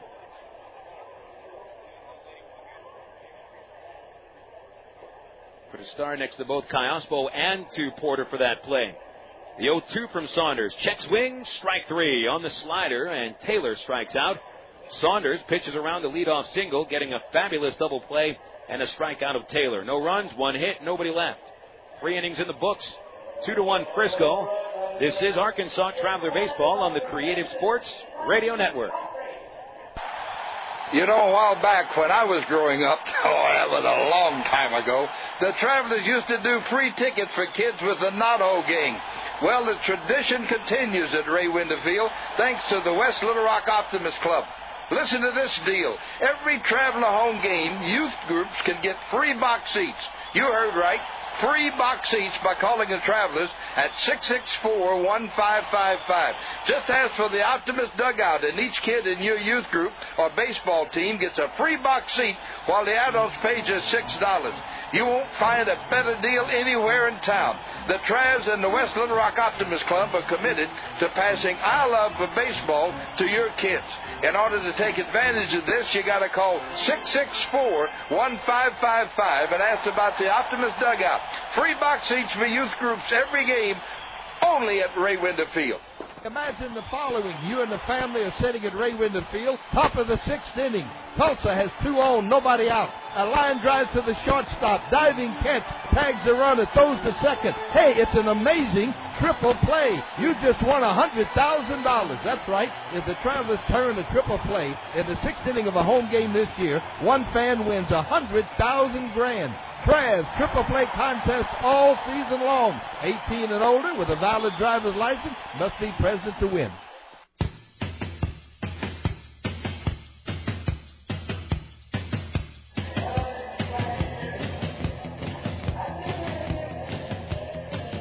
Welcome back to Dr. Pepper 7-Up Ballpark, where we have played 3 innings, and Frisco leading the Travelers by a score of 2-1. They are trying to finish a promotion baby race that goes on every game right along the first base foul area. Now, the problem is when you're counting on babies to walk about 20 feet and they don't want to walk, what is supposed to be a 60-second contest turns into a 120-second contest. And so the first pitch should have already been thrown. The baby contest taking precedence. Now they gather it all up. And the babies have no trouble walking into the stands at first base. Here we go into the top of the 4th inning. 2-1 RoughRiders, and leading it off for the Travelers is the 5-hitter, left fielder David Gates against John Danks. First pitch on the way to Gator, a swing and a miss on a fastball. Here are the totals through 3 innings. Travs 1 run, 3 hits, and no errors. They've stranded 3. Frisco 2 runs, 4 hits, no errors. 2 runners left. Danks pitching fine so far. The 0-1, a fastball on the inside corner, 0-2. Through 3 innings, Danks has allowed 3 hits, 1 homer, and the 1 run on the home run by Napoli. 2 walks, 2 strikeouts. Here's the 0-2 to Gates. Up high, 1-2. The strikeouts coming to Gates and Napoli. Trav's 2 top power hitters, both on changeups. I'd expect the change on 1-2 here to Gates. Here's the pitch from Danks. It's the changeup. He swings and misses. Strike 3. 3 strikeouts for Danks, all of them on the straight off-speed pitch. And, of course, when you use the phrase straight changeup, it's usually a misnomer. A straight changeup might get destroyed. A good changeup, even what is called a straight changeup, will dive low and away to the right-handed hitter, and Danks has a lot of movement on that changeup. Seems to be his best pitch today. Now Mike Elward stands in. First pitch on the way. Low and inside, ball one. Elward grounded out in the second inning, 3-1. He is 5 for his last 46. 1-0 pitch. Swinging a foul back off the end of the bat. 1 ball, 1 strike.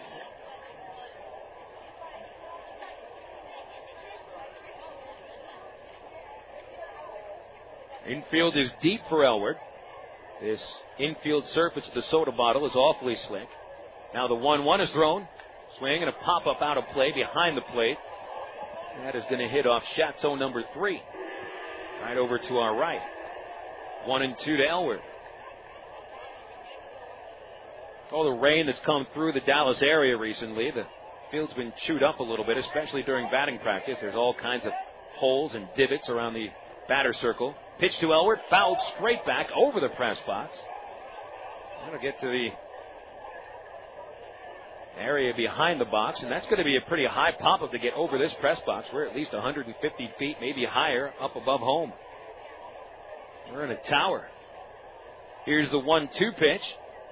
In there for strike 3 called. A beautiful curveball on the outside corner. Strikeout number 4 for Danks. And that'll bring up Greg Porter, the Traveler first baseman. You know, we're so high up here in the press box. I almost feel that if I had long enough hair, I could play Rapunzel.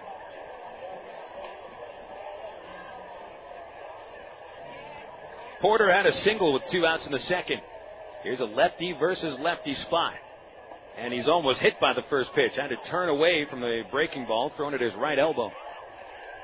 1 ball, no strikes on Porter. With the second inning single, Porter's now hit in 10 of his last 11 starts, hitting over .430 during that time.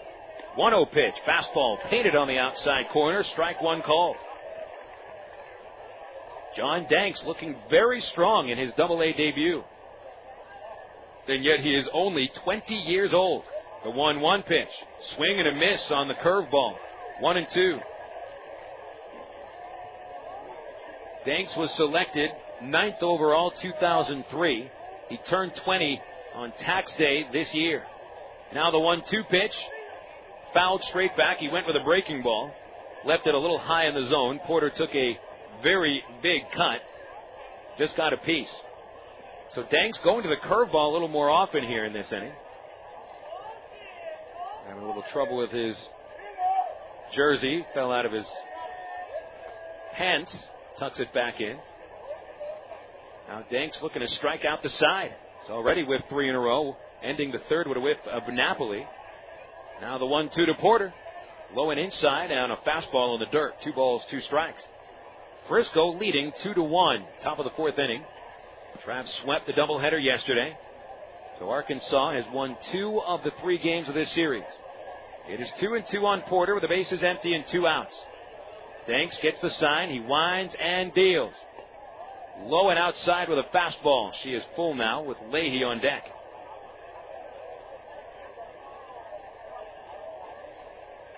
Danks has walked 2. He struck out 4. Here's the 3-2 pitch. Swinging a high chopper to the first baseman Hart. Gloves it. He's going to race to the bag, and he just beats Porter to first. Side retired, 3 up, 3 down here in the 4th inning. And it's still Frisco 2, Arkansas 1 in the bottom of the 4th. Right after this on the CSN Travelers Radio Network. Pig and Chick has always given you and your family the best choices in great food. Many of you are now watching those carbs, and although the Pig and Chick menu has always offered great low-carb items, there's now a special low-carb menu featuring items with the same great taste Pig and Chick is famous for. Of course, you'll still find those great Pig and Chick ribs, barbecue sandwiches, catfish, gourmet sandwiches, chicken, steaks, and more. Bring the whole family for a relaxing dinner. In a hurry, get it to go. Pig and Chick, 7824 Highway 107 in Sherwood. Open 10:30 a.m. till 9 p.m. Monday through Saturday. I never wanted a Coke so bad in my life, like the time I took this really hot girl to a scary movie. I just finished the entire tub of popcorn, extra salt, and my date had just finished her Coke. Which she could have offered me some of, considering I did pay for it, but whatever. So, I'm sitting there and my mouth is like a salt lick when she gives me the look, but there's no way I could kiss her. I gotta tell you, I would have done anything to have a Coke at that moment. They say the best lessons are hardest learned. I say don't date a girl who won't share her Coke. Coca-Cola. Make it real. More than 250 Arkansans are currently awaiting an organ transplant. And did you know that every 16 minutes, a new name is added to the organ transplant waiting list? You can help to reduce these numbers by registering to become an organ donor. Call the Arkansas Regional Organ Recovery Agency at 866-660-5433 or visit the Aurora website at www.arora.org to learn more. Become an organ donor. Give hope.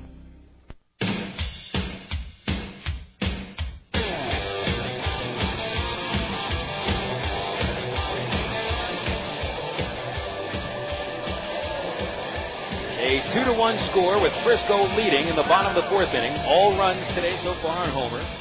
Seth Taylor's 2-out shot in the first inning gave Frisco their runs. Mike Napoli's leadoff homer in the second gave the Travs their only run. Joe Saunders here in the bottom of the fourth facing the 5-hitter Juan Senrizo, and the first pitch low and away. Saunders has struck out 3 hitters. He's walked 1, allowing 2 runs, both earned, on 4 base hits. Ball 2, low and outside to Senrizo, 2-0. Senrizo had a strikeout in the first inning, and he's 1 for 10 in the series. Right-hander with Arias and Abruzzo to follow. Saunders delivers the 2-0 pitch. A strike on the outside corner, 2-1.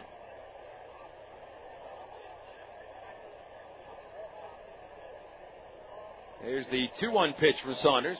Swing and a miss on the changeup. Senrizo, as usual, when he misses, finishes his swing looking over the third base dugout. He's got one of the more uncontrolled swings in the Texas League. If he ever makes solid contact, goodness, that ball's going to fly a mile. Now the 2-2 pitch to Senrizo. Got him swinging on the changeup. And Saunders strikes out his 4th of the game. You got a pitcher in Saunders who has not just an above-average changeup, but a good changeup. He's got a major league quality changeup. A guy in Senrizo who just tries to hit everything as hard as he possibly can without really even looking at the baseball. Saunders is going to win most of those battles. Now it's Joaquin Arias up there, another right-hander. Saunders throws the first pitch low and away. Arias had a single to start the second inning, hit right over Saunders' left shoulder. 1-0 on the shortstop of the RoughRiders. Saunders throws low and inside, 2-0. 2-1, Frisco leading. RoughRiders had a 1-0 lead in the first game yesterday. There's a shot towards the right center field gap. A long run for Tommy Murphy. Leaping, it's over his head. Bounces all the way up against the fence. There goes Arias on to third base. Going to be a stand-up triple. Ball now comes in from right field, and Arias has been standing at third for the last 3 seconds.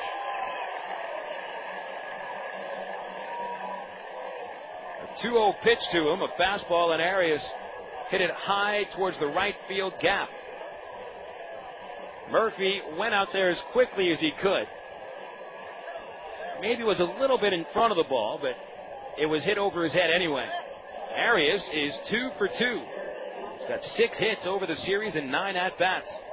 Certainly the top hitter of this series for the RoughRiders. So with Frisco leading by 1 and 1 away in the bottom of the fourth, the infield will draw in with Abruzzo batting. Saunders from the stretch. Here's the pitch. Popped it up into the first base seats. Foul ball. Strike 1. Abruzzo getting his second at-bat here. He grounded out to second base in the second inning. He's 2 for 7 on the series. Runner at third, Arias. Good speed. See if he runs on contact with the infield up.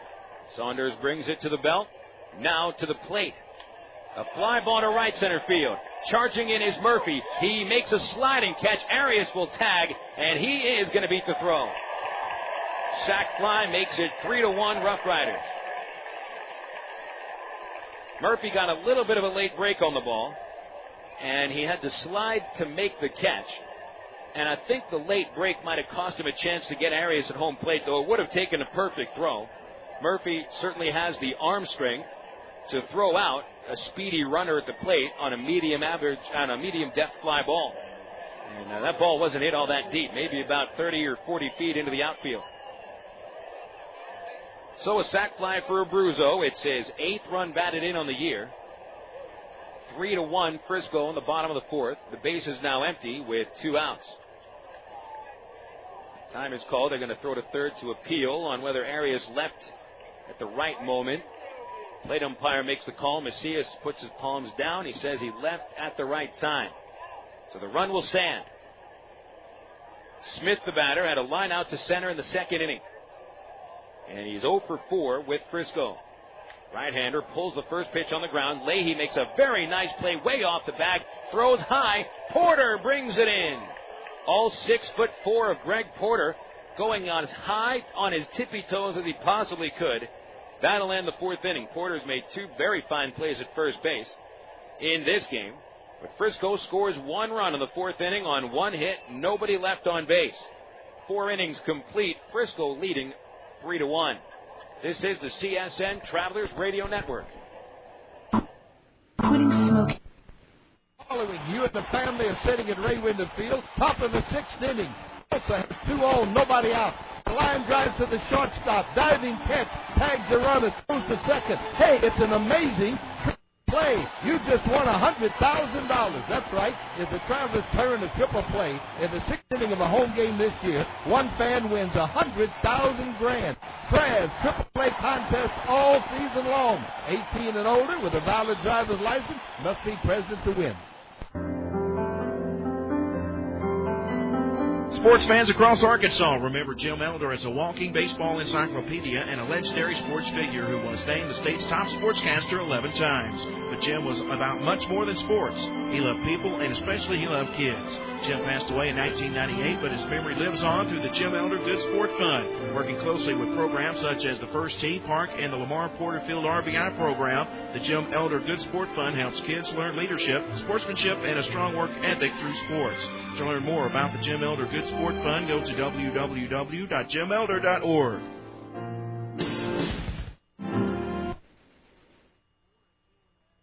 Hey, nobody said quitting smoking was easy, but others have done it, and you can too, with help from the SOS Quit line, 1-866-NOW-QUIT. They'll give you the help you need to kick the tobacco habit. It's free, and it's free of nagging and preaching too. So call 1-866-NOW-QUIT and get the help you need. What have you got to lose, besides the most dangerous habit you've ever had? 1-866-NOW-QUIT. Call now.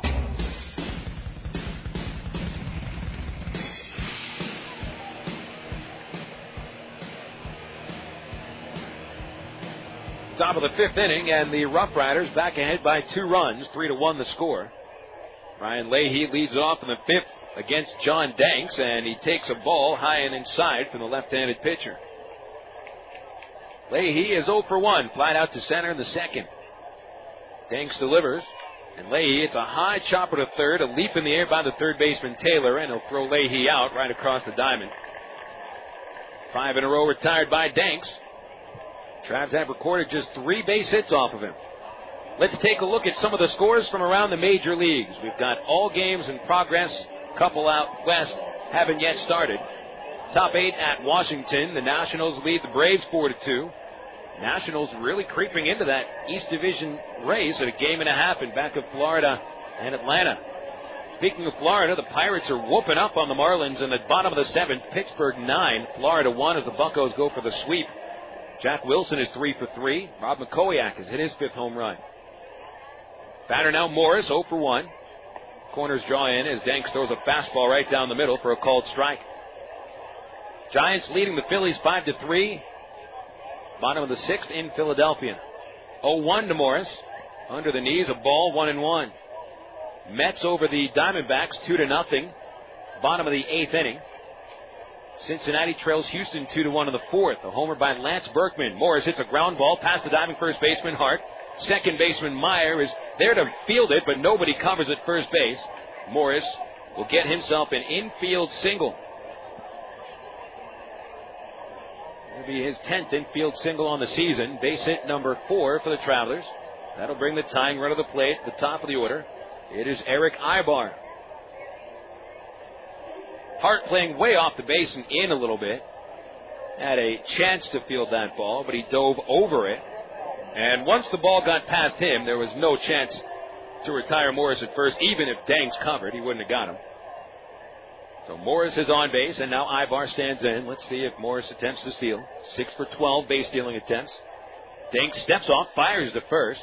Morris gets in under the tag. Cardinals ahead of the Rockies, 1-0. They're still on top of the first inning at Coors. Out west later tonight, Padres hosting the Brewers.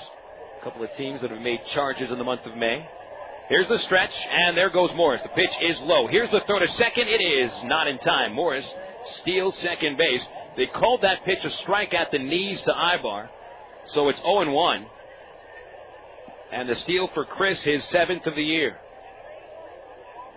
Travs are now 2 for 3 in base stealing attempts. Murphy was awarded a stolen base when Aybar was picked off and got back to third on that crazy third inning play.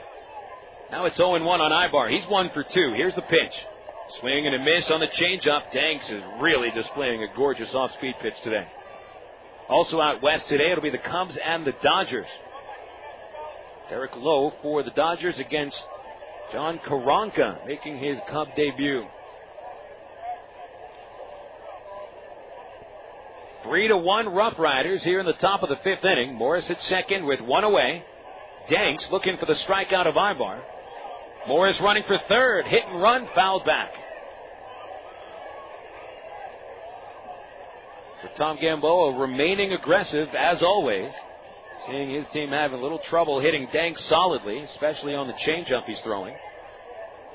So he puts Morris in motion not just once but twice. Danks has struck out 4 hitters. And all have come on off-speed pitches. 1 on the curve, 3 on the changeup. It's 0-2 on Aybar. He's choking up, standing close to the plate. Here's the pitch. Swinging a fly ball down the right field line, and it twists foul. Ends up in the Arkansas bullpen. Bounces at home plate in the pen and into the seats. Still 0-2 on Erick. We'll run through the American League scores after the at-bat for Aybar, as he looks to bring the Travs within 1 run. Ground out in the first for Aybar. Single past the shortstop in the 3rd inning. He is 6 for 12 in the series, but no runs batted in against the RoughRiders this series. Danks brings it set. Pickoff play at second, and Morris reads that play. Got in there safely. Aybar last series against Frisco had 3 runs batted in and 2 homers in 1 game. No RBIs in this series. Now would be the perfect time for his first. Meyer played pretty close to second. Danks lifts the leg and turns back to second base. Nobody there for a throw. Sun setting. Shadows have taken over the field. Sun glaring off the 6th floor of the Embassy Suites past center. Now the stretch by Danks. 2 looks at second. Morris running. The pitch, swing and a miss, strike 3. The throw to third is not in time. And Morris steals his way to third base, but Aybar strikes out 2 away. And he struck him out on the changeup. Another off-speed pitch for a strikeout. 5th K for Danks, all on off-speed.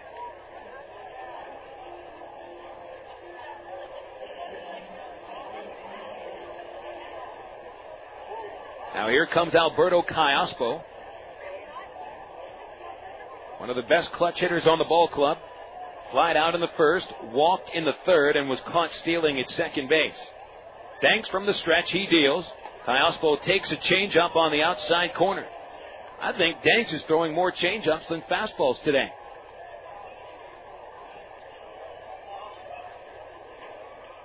Oh, and 1 the count. The kick and the pitch. Swinging a fly ball to shallow left field. Right there is Cleveland. And the Travelers go scoreless once again here in the 5th inning, leaving Morris at third. No runs, 1 hit, 1 left. Halfway through the game, the RoughRiders lead the Travelers 3-1. This is the CSN Travs Radio Network. Sonic presents a mascot proposal. Hey, Pete. Yeah. I think the extra long cheese coney would be a great mascot. Mm-hmm. You'd be on the sidelines, like, shooting chili out of cannons. I don't think people are going to like that. And then it could put mustard in their eyes, like whipping people with himself, like... Most people want mascots to just be, like, friendly. Like, oh, look at the funny extra long cheese coney. I want my mascot shooting chili, whipping people, and throwing mustard in their eyes. Sonic. Nothing goes better with sports. it's the end of the day, and you've got two choices, each with its own delights. The champagne of beers or the champagne of light beers. So you do what every good high life man would do when faced with a head-scratching decision. You find a quarter. Tails, you say Miller High Life Light and reach for the peanuts. The rising moon says, well done, my friend. That's the High Life way. Miller Brewing Company, Milwaukee, Wisconsin. Live responsibly. Get out today and hit the links.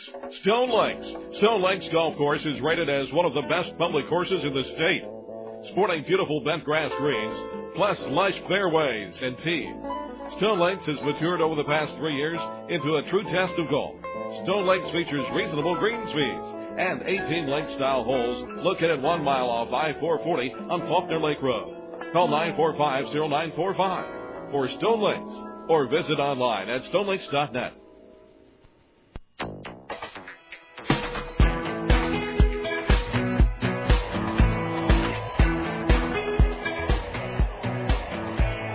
One more game on this road trip, and then we're back to Raywinder Field for a 12-game homestand. Midland Rockhounds, the Tulsa Drillers, the Springfield Cardinals, all coming to Raywinder Field from Friday, June the 3rd through Wednesday, June the 15th.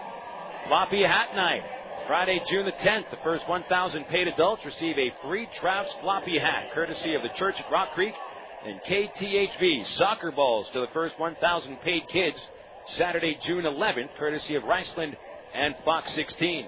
It's all at Raywinder Field. 12 games. Next Friday it'll start in Little Rock. 3-1 Frisco leading here in the 5th inning. Jeremy Cleveland the batter. Count of 1-0. Saunders deals the next pitch in the dirt, ball 2. 4 innings. Saunders has allowed 3 runs, all earned, on 5 base hits, 1 walk. Saunders striking out 4. Cleveland took a walk in the second. There's a shot towards the gap in right center field. That'll get in for a hit. That bounces past Morris, rolls up against the fence, gets underneath the billboard in right center field. The arms are up by Morris, and on to third base goes Cleveland. He's going to start walking to the plate. The base umpire Tiller is walking all the way out towards the LED billboards in the right center field area. And he says that the ball got trapped underneath that billboard, and so it's going to be a ground rule double for the number 9 hitter Cleveland. Here at Dr. Pepper 7-Up Ballpark, they don't have your normal outfield billboards, whereas at Raywinder Field we have painted wood fence. Most ballparks across the minor leagues have vinyl outfield fence signs, but here they have LED billboards that animate, and they're very, very neat billboards. And there's still a little bit of room underneath those LED signs to get a ball stuck underneath, so it's a ground rule double for Cleveland, his 8th 2-base hit. Now it is Rudy Jan trying to bunt the runner over, and he takes a pitch at the knees, strike 1. RoughRiders have kept the pressure on Saunders. He hasn't had an easy inning yet. Easiest inning for him was back in the 3rd. He gave up a leadoff single, but then a pop-up double play and a strikeout. And in the 4th inning, a 1-out triple hit by Joaquin Arias. Scored on a sac fly. The other 2 runs came on a homer by Seth Taylor in the 1st inning. So Frisco's been ahead from almost the very start. There's a pitch hit back up the middle and a base hit into center field. Cleveland comes around 3rd. Morris throws towards the plate, and it's up the first base line. It goes all the way past the cutoff man and all the way to the screen. Ricochets off the screen. It'll bounce to the plate. Stopping at second is Jan with an RBI single to put the RoughRiders ahead by 3, 4-1.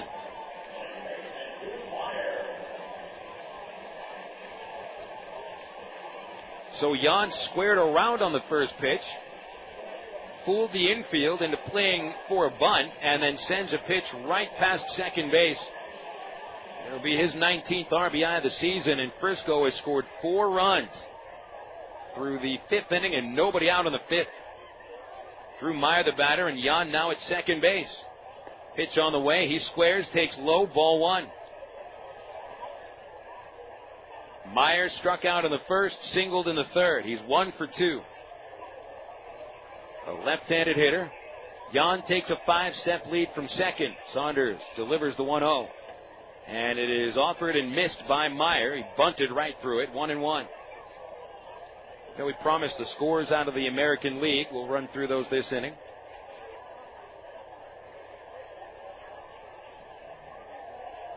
See if Meyer squares around again on 1-1. Nobody out. A sack bunt. Pretty good idea. Here's the pitch. He doesn't square. Takes the pitch outside. Ball 2. 2 balls, 1 strike.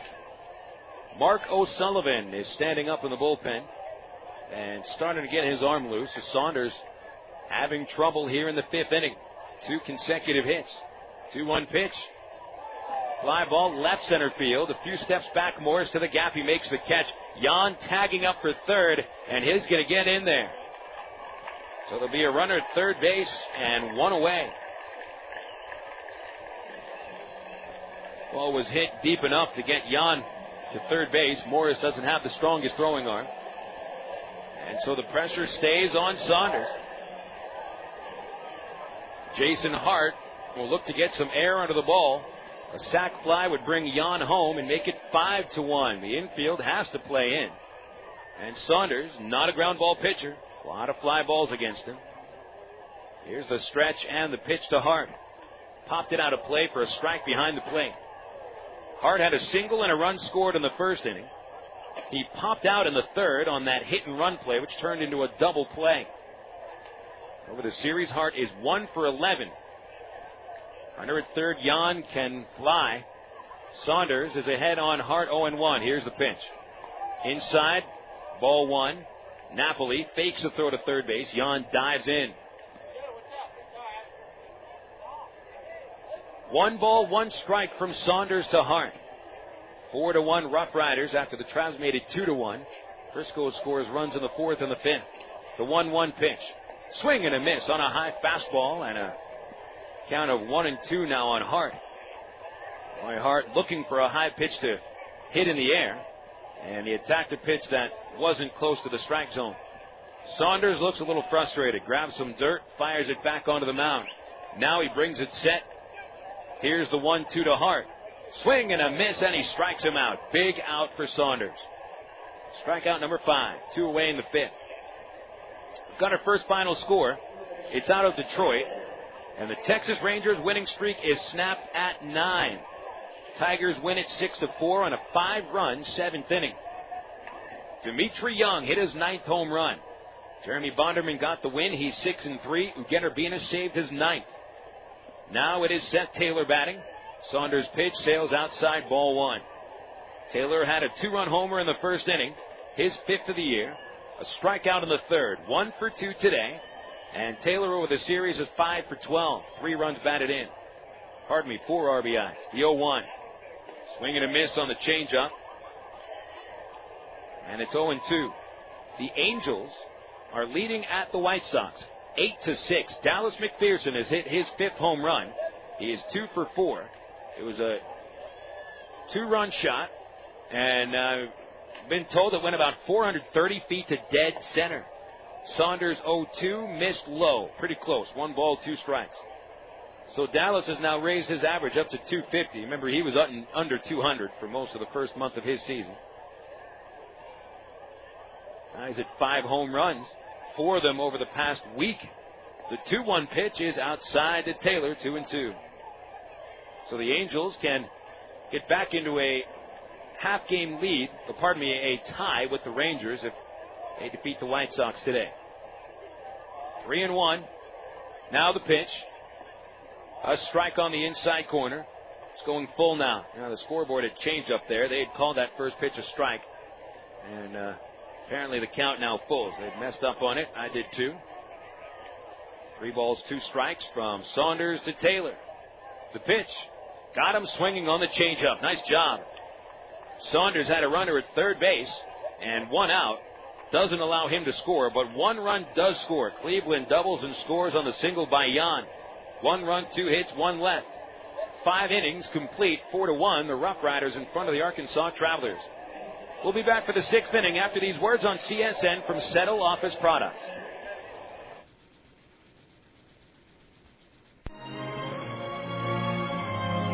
When it comes to a full line of office products, the name is Settle Office Products, 4412 MacArthur Drive in North Little Rock. They've been in business on MacArthur Drive for 23 years. They get free delivery anywhere in Central Arkansas. They have office furniture, office supplies, scratch and dent furniture, and they're family owned and operated. Give them a call today at 758-1050 or see them on the website at www.centralofficepro.com. Dreams makes the best reality. And the reality is that the Honda Ridgeline is here at Bale Honda, 13101 Chenal Parkway in Little Rock. It's tough as nails and rugged from top to bottom. The all-new 2006 Honda Ridgeline features a rigid closed-box frame with unit body construction and fully independent suspension for confident handling. The Honda Ridgeline with full features. Come see it today and drive it away tonight at Bale Honda, 13101 Chenal Parkway in Little Rock. Bale Honda, making your life's drive a little bit smoother. CSN is now live on the internet at csnsports.com. Click on live broadcast in the upper left-hand corner on your homepage for live play-by-play audio, not to mention all other programs CSN produces during the year. Check out our webpage with a list of games today on CSN, the latest scoreboard, and the latest sports headlines at csnsports.com. That's csnsports.com with live coverage worldwide on the internet. csnsports.com, bringing you closer to us than ever before.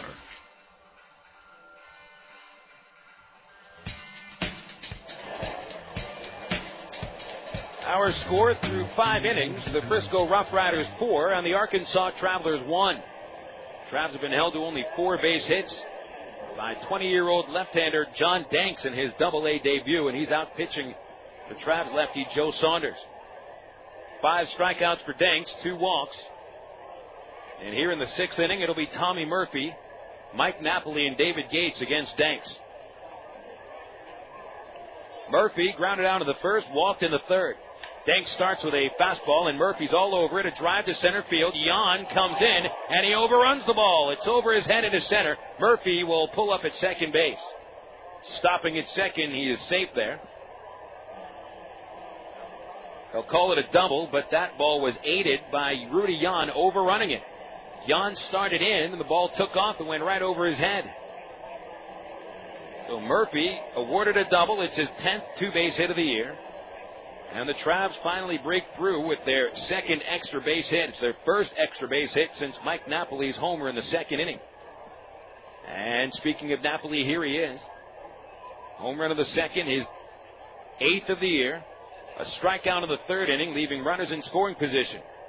Nobody out. Here's the pitch from Danks. The curveball in there, strike 1 called.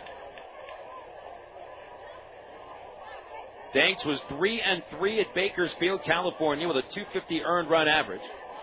He had gone 7 innings in each of his last 2 starts.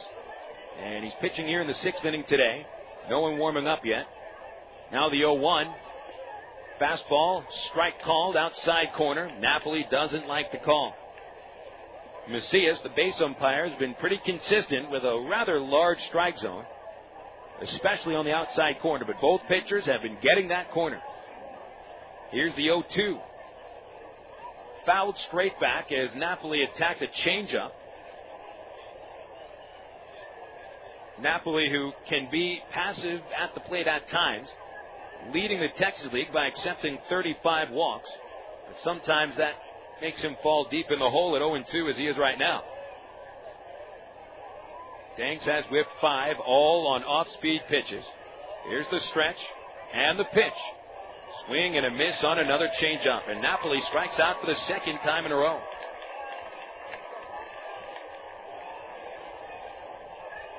Strikeout number 6 for Danks. His strikeout high at single A was 7, achieved in his 2nd to last start with the Blaze, as the team is called the Bakersfield Blaze. That was on May the 22nd in Stockton, California. Now it'll be Gates coming up. Gates has struck out on each of his 2 at-bats, both on changeups in the 2nd and 4th innings. 4-1 Frisco. Murphy at second, and there's one away. He's trying for third. The pitch is outside. Here's the throw into left field. Murphy gets up. He will score with no problem. Catcher Smith overthrows the third baseman Taylor. And Taylor a little slow in getting up. Might have overextended his body, leaping as high as he could to try to bring that one in. I think he landed on his knee awkwardly. Murphy awarded a stolen base, his second of the game and 11th on the year, and he scores on the throwing error by Smith. And now it's a 4-2 score. The pitch was low to Gates, so the count is 1-0. And now the next pitch, low and in, ball 2. Gates had a 12-game hit streak end yesterday. It hit 326 during that stretch. Now the 2-0 pitch. Big swing and a foul back, and it's 2-1. Travs have Marco Sullivan warming up in the bullpen, so it seems Joe Saunders may not be coming out for the 6th inning. RoughRiders hit him pretty well. Here's the 2-1 pitch to Gates. A strike on the outside corner. Danks has been looking for that outside corner all game. Smart working with him and the catcher Smith, with Macias giving maybe a little bit off the corner. Now the 2-2 to Gates. Tried the curveball, but it stayed high and away. 3-2. Mike Elwood is on deck. There's one away and the base is empty. Travs trailing by 2 runs. 4-2, top of the 6th inning. The left-hander winds and delivers.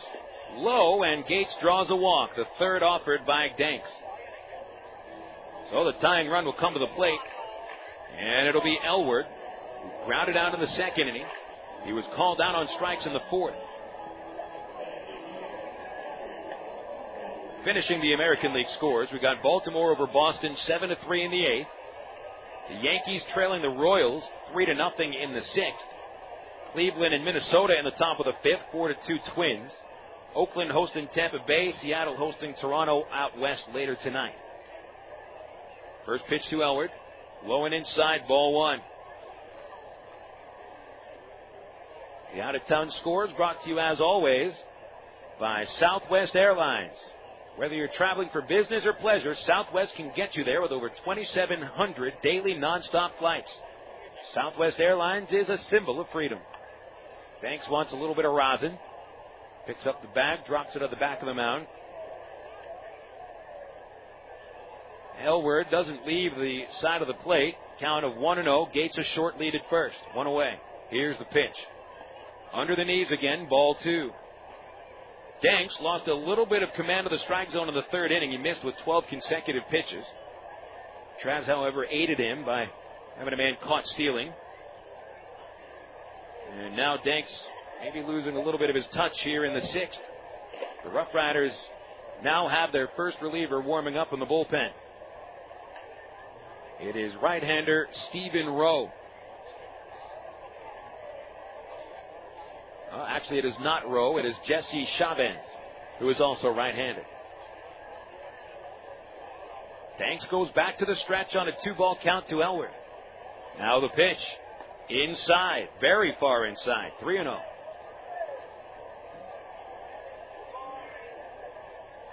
RoughRiders 4, the Travelers 2. Elwood the tying run, and on deck is Greg Porter. Here's the 3-0 pitch. That's right down the middle, and Elwood taking all the way. 3-1.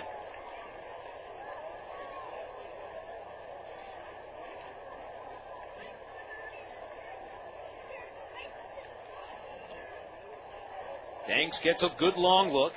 Catcher sets up right down the middle. Here's the pitch. Elwood swings a deep drive to the corner in left field. Stay fair. It is a foul ball. Oh, goodness.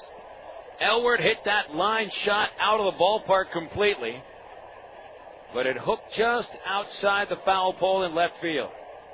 Plenty of distance on it, just a little bit in front.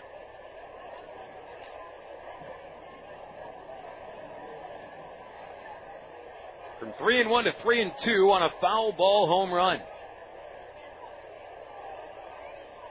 Danks got away with a pitch there. Here's the stretch. Now the payoff pitch. Swing and a fly ball foul to right field. That sails into the Arkansas bullpen. Hits off the back fence of the pen. Von Sturzbach picks it up. He's going to toss it into the picnic area right above the Arkansas dugout of the bullpen. It remains 3-2 on Elwood. Gates a short lead. He runs. The pitch low. Ball 4. Elwood draws a walk. That's 4 walks from Danks. 2 in a row here in the 6th inning. And I think that might be it for him. Here comes the manager, Darryl Kennedy. Now, Kennedy is jogging out of the dugout. He's not walking. He has not yet pointed out to the bullpen. And he brings the entire infield in. Usually when a manager is making a pitching change, he makes that slow walk out to the mound and looks out to the bullpen by the time he reaches the foul line. But this time, Kennedy looks like he's got something to say to the pitcher, bringing the whole infield there. Now the home plate umpire, Macias, goes out there, and Kennedy leaves Danks in the game.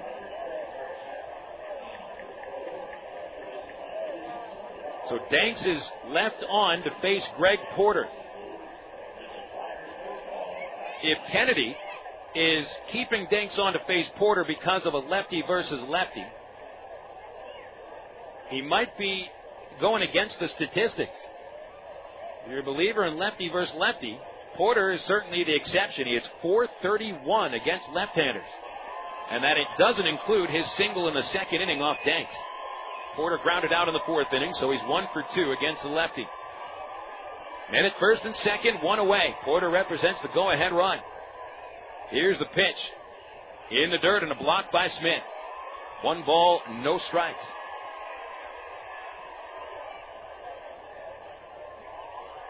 Now, when Danks was at single A this year, he gave up more hits to lefties than against righties. 250 against left-handers, 216 to right-handers.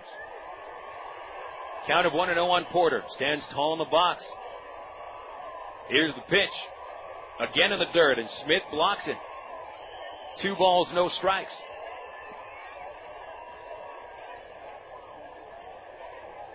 So Danks has thrown 2 consecutive pitches, either in front of the plate or on the side of the plate. He walked Gates and Elwood. 1 run is in here in the 6th inning. Murphy doubled, stole 3rd and scored on the catcher's throwing error. Now the 2-0, a pop-up.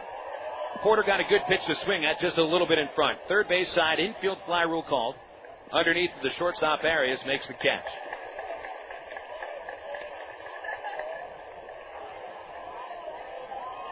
So Porter pops out, and that'll bring Leahy to the plate.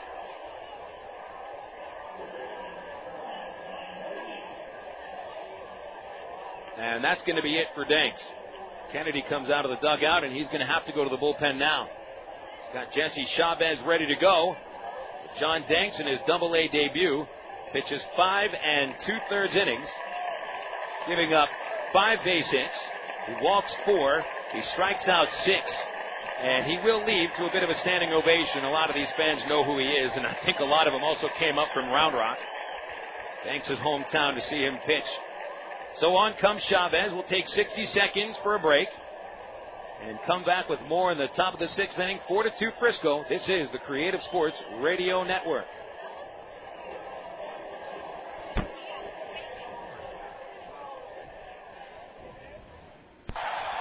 You know, a while back when I was growing up, that was a long time ago, the Travelers used to do free tickets for kids with the Notto game. Well, the tradition continues at Ray Winder Field thanks to the West Little Rock Optimist Club. Listen to this deal. Every Traveler home game, youth groups can get free box seats. You heard right. Free box seats by calling the Travelers at 664-1555. Just ask for the Optimist Dugout, and each kid in your youth group or baseball team gets a free box seat while the adults pay just $6. You won't find a better deal anywhere in town. The Travs and the West Little Rock Optimist Club are committed to passing our love for baseball to your kids. In order to take advantage of this, you got to call 664-1555 and ask about the Optimist Dugout. Free box seats for youth groups every game, only at Ray Winder Field.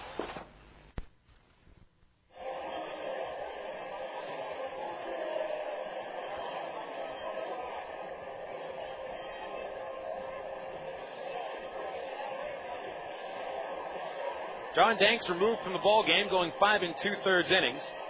He has handed the reins over to the right-hander, Jesse Chavez. And Chavez inherits 2 runners on the base path. Gates at second, Elwood at first, and there's 2 away. Here are the numbers on Chavez for the year. This will be his 3rd outing with Frisco. No wins, no losses, a 1.93 ERA. 4 2/3 innings, 6 hits, 1 run, a homer. No walks, 1 strikeout.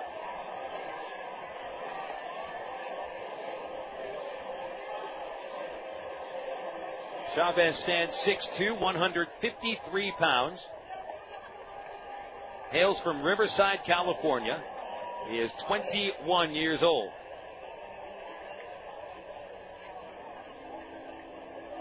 Chavez was pitching along with Danks at Single-A Bakersfield as a reliever. 2.22 ERA in the California League and a 1.82 average against.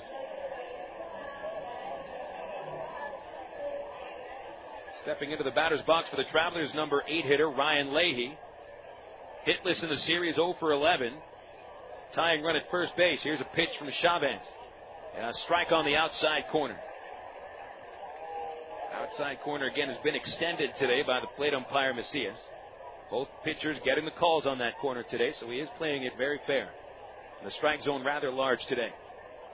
There's the stretch by Chavez and the 0-1 to Leahy. Outside, 1-1.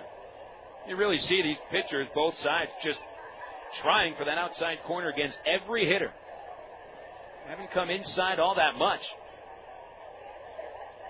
Trying to utilize the plate umpire strike zone, and it's working for him. The 1-1 to Leahy. Swing and a miss, strike 2. Right out to center and grounded out to third. Leahy hitless in his last 14 at-bats. Trav's down by a couple of runs here in the 6th inning.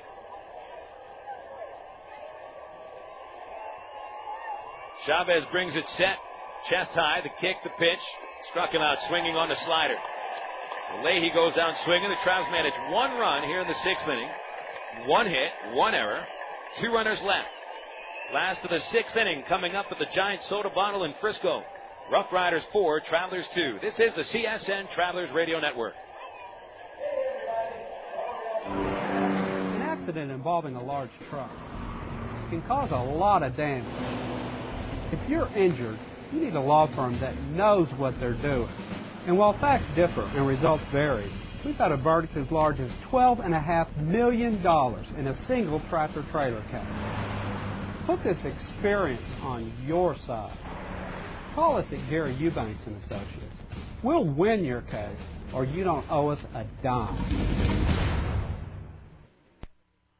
Fact. Only Gwatney Chevrolet in Jacksonville offers a 3,000-mile warranty on every used vehicle. Fact. Only Gwatney Chevrolet puts a brand new set of tires on every used vehicle. Fact. Only Gwatney Chevrolet puts a bed liner in every used truck. Fact. Only Gwatney Chevrolet offers a certificate of assurance that every used vehicle is good enough for a mom to drive. Fact. Only at Gwatney Chevrolet will you get the new car smell without the new car price. Fact. Gwatney Chevrolet in Jacksonville is the only place to shop for new and used. Services is the linen and apparel company to get your team into a professional uniform program. AmeriPride features a wide range of high-quality custom programs for the manufacturing industry, hospitality and food service, medical or dental uniforms, and professional and executive wear. Call 664-5575 to schedule a presentation with an AmeriPride consultant. Also specializing in the finest quality table linens, rental mats, and restroom services. Call 664-5575 for AmeriPride, the official garment supplier of the Arkansas Travelers.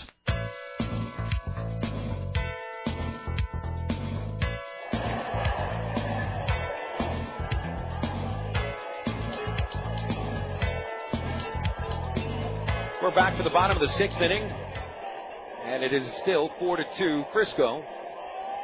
Travs have made a pitching change. Marco Sullivan enters the ball game as Joe Saunders is lifted after 5 innings. Saunders goes the 5 innings, allowing 7 hits, 4 runs, all earned. Joe walks 1 batter. He strikes out 6 and fails to go at least 6 innings for the first time in 3 starts. So it'll be either no decision or a loss for Saunders. Travs down by a couple of runs, and now O'Sullivan on to relieve. O'Sullivan's numbers this year improving now. 1 win, no losses, 15 previous games, .570 earned run average. Last few outings, though, Sullivan's pitched pretty well. 8 innings, allowing 1 run and 3 hits in his last 5 appearances. Right-hander first delivers to Juan Senrizo, and a swing and a miss for a strike. Sullivan last appeared 3 days ago at Midland. Pitched 2 2/3 scoreless, one of his best outings of the year. Here's the 0-1 to Senrizo. Fouled off his own body, and it's 0-2. Senrizo striking out twice against Saunders. First inning, 4th inning. He's followed by Arias, who's had a couple of hits, and Jared Abruzzo, who knocked in a run with a sac fly. It's the 5, 6, and 7 slots in the order for Frisco.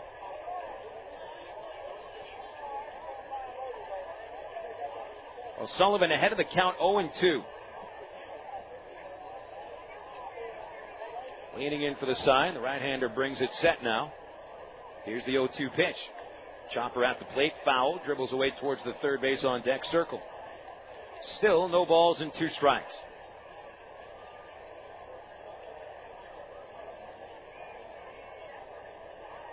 "15 strikeouts for Mark, 23 2/3 innings, 14 walks, 27 hits.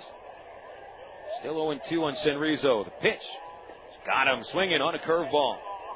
Third time Senrizo gets the collar. 1 away in the 6th inning, and here's Arias. Been a really tough out today.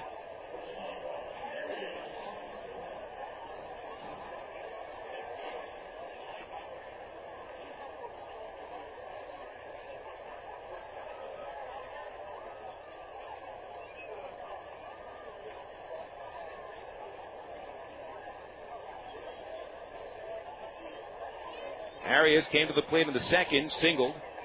4th inning, 1 out triple to right center, and scored on the sac fly by Abruzzo. 6 hits over the series, 9 at-bats. First pitch is on the inside corner, and O'Sullivan painting the corners for strike 1.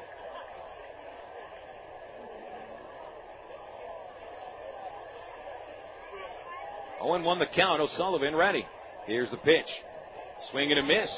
Changeup, 0-2.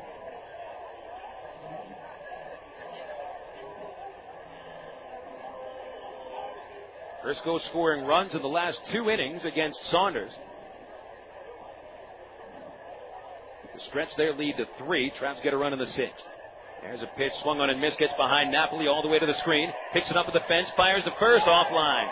Porter had to leap off the base in order to bring that one in. So Arias strikes out and reaches base.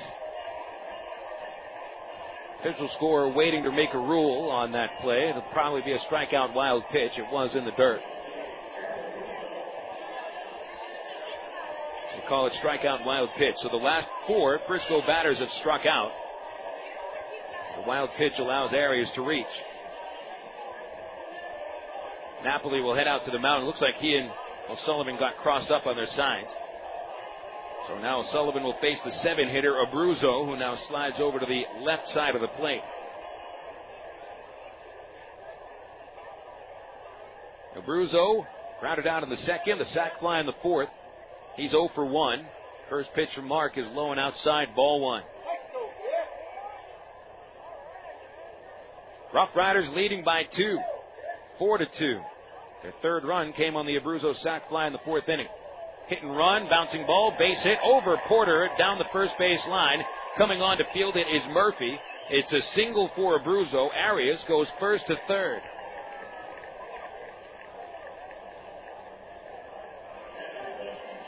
This infield is not only very speedy, meaning that the field surface, it's not slick, but it's hard. And that does a couple of things. The ball will really bounce pretty heavy and pick up speed as it bounces through an infield, but it also means that those choppers turn into extremely high bouncing balls. And Porter, even at 6'4", couldn't come down with that one. It bounced at least 2 or 3 feet over his head. So a little pressure on O'Sullivan. That wild pitch may cost him a run. Runners at first and third base for Dustin Smith. Smith lined out to center in the 2nd inning. Grounded out to Leahy at third base. He's 0 for 2. First pitch here. Under the knees, gets away from Napoli, goes all the way to the screen, and that's an easy run. Arias comes home.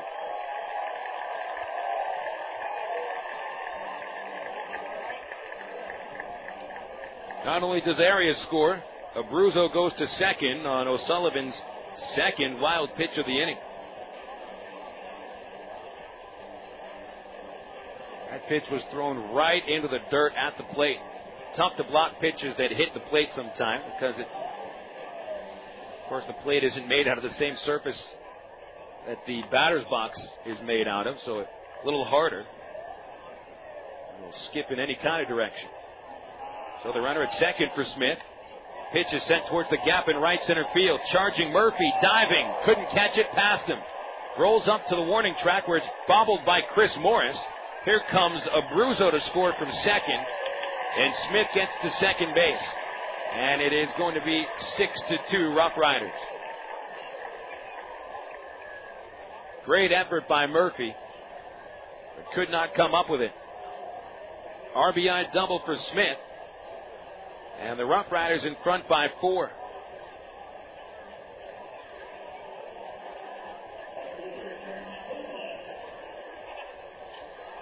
So O'Sullivan had pitched very well over the previous 5 outings.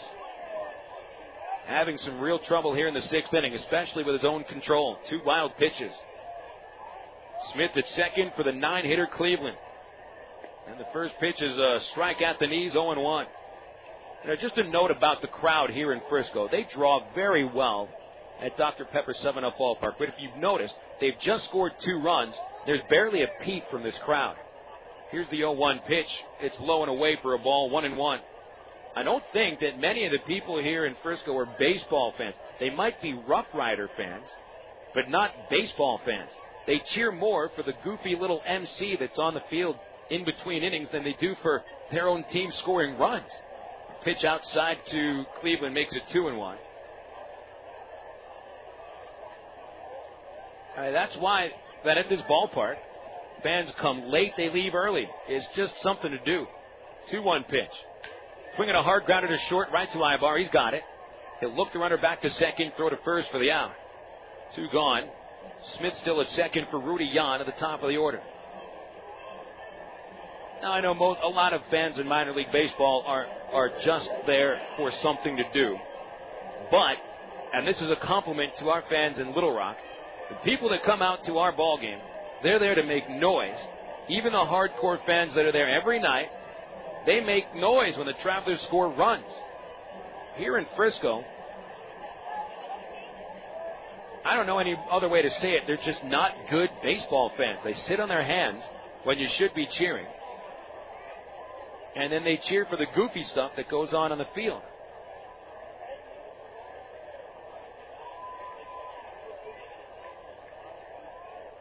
There's got to be about 6,500 people here, and it sounds like there's only a couple of hundred. Rudy Yan, the batter. First pitch, a ground ball, base hit into right field. Charging on it is Murphy. Picks it up. They're going to try to score the runner. Murphy bobbles the ball. And that'll score Smith from second base. Murphy had a clean eye on that ball, charging straight towards it. He would have had Smith dead at the plate. You saw Murphy showcase that great arm yesterday. It looked like he might have taken his eye off the ball for just a split second, and so that makes it 7-2 Frisco. A 3-run inning. Yan gets credit for a run batted in. And the Rough Riders out to a large 5-run lead. Now it's Drew Meyer batting, takes high, ball 1. Meyer 1 for 3. He is struck out, singled, and fly to center. Here's O'Sullivan's 1-0, and Meyer looks at ball 2, far outside. Inning started pretty well for O'Sullivan. Struck out Senrizo, struck out Arias, but the ball on the third pitch to Arias was in the dirt and got away from the catcher Napoli. It looked like they had their signs crossed up. Runner goes, low and in, here's the throw. Good throw by Napoli, but no chance to get Yan. He slides in there with his 20th steal. 3 balls, no strikes. O'Sullivan had to pick that one out of the dirt.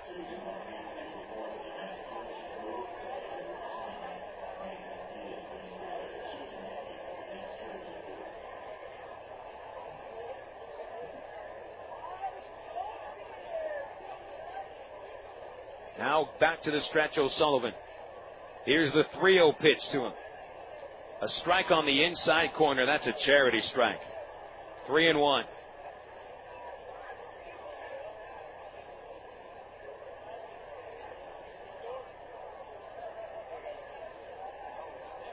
Here's the 3-1 pitch. Little number towards the shortstop hole. Picked up by Aybar. Here's the long throw across, and it's offline. Good play by Porter to scoop it up. Ball was in the dirt. Greg had to come 2 steps up the first base line. He's played a mighty good first base today. It'll be a base hit for Meyer. Base hit number 4 of this inning for the RoughRiders. They're 11th on the ball game. 7-2 Frisco here in the bottom of the 6th inning as they have broken open what was a 2-run game.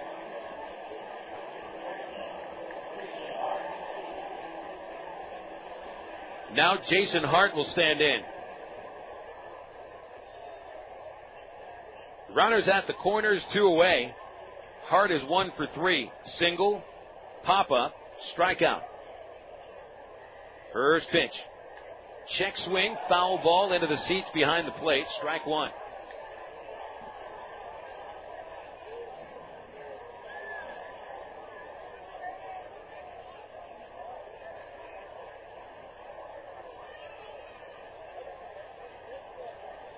Throw to first base and back in there is Meyer.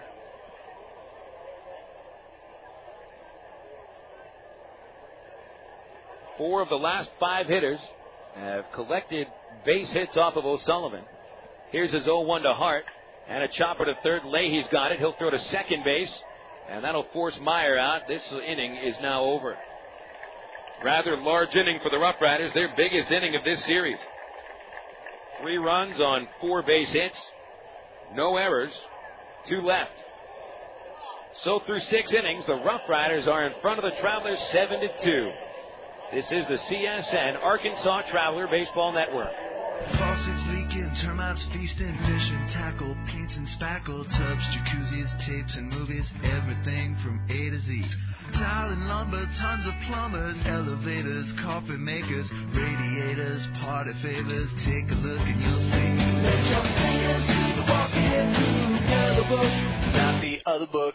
When it comes to making their buying decisions, people today let their fingers do the walking through Yellow Book Yellow Pages. It's no wonder. Yellow Book's packed with money-saving coupons, restaurant menus, and vital community info. And with more ads than ever before, it has everything you need right at your fingertips. It's easy to spot. Just reach for the yellow directory with the map on the cover and join the smart shoppers who choose Yellow Book, not the other book. Put your business in Yellow Book. Call 1-800-YB-YELLOW. Let your fingers walk into Yellow Book, not the other book. Go your own way with National Car Rental. Take a one-time trip and discover Arkansas. National's great weekend special is just what you need for a trip to the Ozarks. Or get your friends together and rent a minivan to historic Eureka Springs. National offers a wide choice of sizes and styles, from luxury cars to vans and sport utility vehicles. Unlimited mileage rates are available. National Car Rental has 2 convenient locations, Little Rock Airport and North Little Rock at 3919 Park Avenue. See National Car Rental's ad in the Yellow Pages. Go your own way with National Car Rental.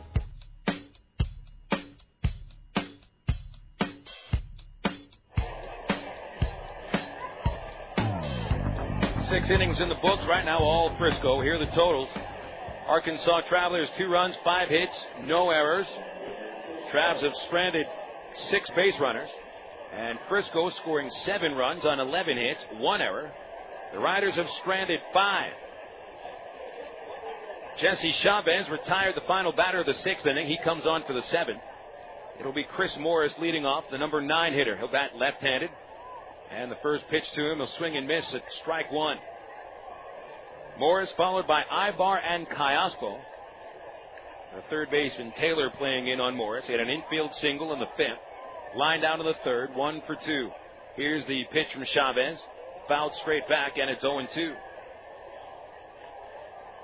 Frisco got ahead 2-0 in the first inning. On a home run by Seth Taylor, Travs brought it within a run on Mike Napoli's 8th homer, leading off the 2nd. Chavez 0-2 to Morris. Fouled away, still 0-2. Fastball in the outside corner. Morris gets a piece, hits Chateau number 4. Frisco then scored 1 run in the bottom of the 4th inning on a sac fly by Abruzzo. 1 run in the 5th, double by Cleveland, scored on Jan's single. Pitch to Morris, missed the inside corner, pretty close. And it is 1-2. Trav scored a run in the top of the 6th inning. Murphy doubled, scored on a stolen base and a throwing error by the pitcher. There's ball 2 up high to Morris, 2-2. And then Frisco put some little more room between them and the Travs with 3 runs in the 6th inning. Now the 2-2 pitch from Chavez.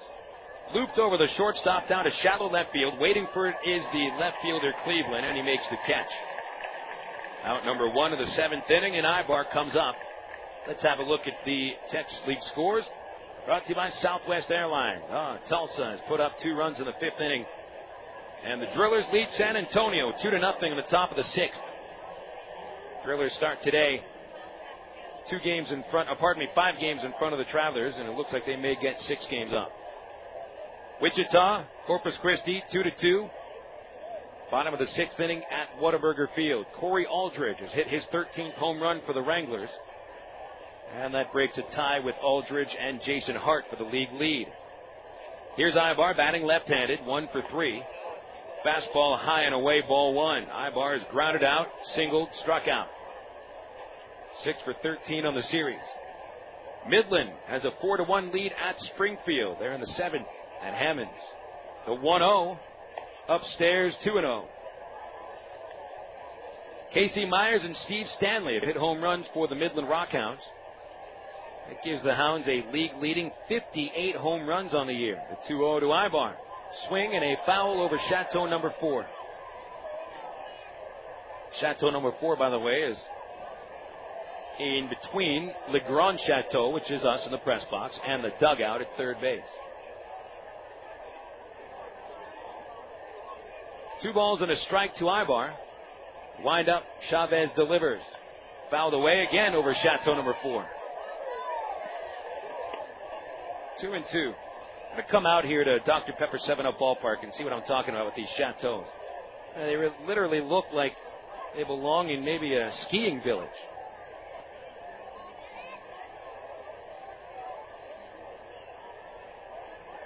Two and 2 is the count. Chavez peering over the glove for the sign, and Aybar steps out of the box with timeout.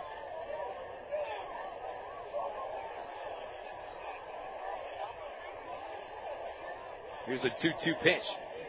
Swing and a miss on a wild curveball. Strike 3 to Aybar. He's out on strikes for the 2nd time. And the Travs have struck out 8 times today. That'll bring up Callaspo with 2 away and the bases empty in the 7th. RoughRiders lead 7-2.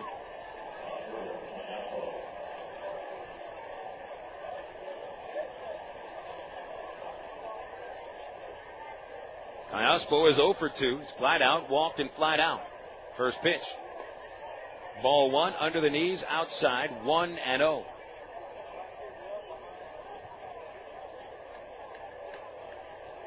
Here's the 1-0 pitch. Swing and a miss on a changeup. It's 1-1.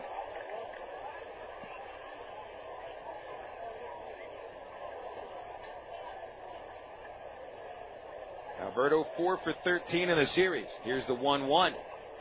Swinging a line drive to shallow center that falls in front of Jan for a 2-out single. Alberto's team leading 63rd base hit, which will tie him with Tulsa's Ryan Spilborghs for 4th in the league.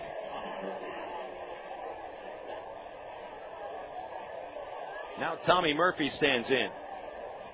Travs need to bring home at least a run or 2 here in the 7th. They trail by 5 runs. When trailing into the 7th inning this year, the Travs are 2-19. They've had some trouble coming back late in the games. They've mounted small rallies, but haven't been able to come back from 5 runs down. There's a pitch in the dirt to Murphy, ball 1. Murphy scored the last Traveler run. And until Callaspo's 2-out single here in the 7th, he had the last hit. A leadoff double in the 6th. And Murphy stole 3rd and scored on the throwing error by the catcher Smith. Tommy 1 for 2 today. He's walked and grounded out as well. Chavez kicks and delivers. Inside, and that's ball 2.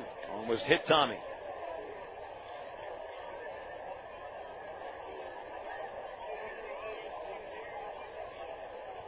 Play the second baseman awfully deep. Hart holds Callaspo on with a 5-run lead. Chavez delivers. Swing on a line drive towards the gap in right center field. A base hit rolling all the way to the fence. Callaspo to third base. He's waved home. Murphy tries for a triple. The throw goes to third. Murphy slides in with a triple. Callaspo scoring, and it is 7-3 Frisco, as Murphy hits his league-leading 7th triple.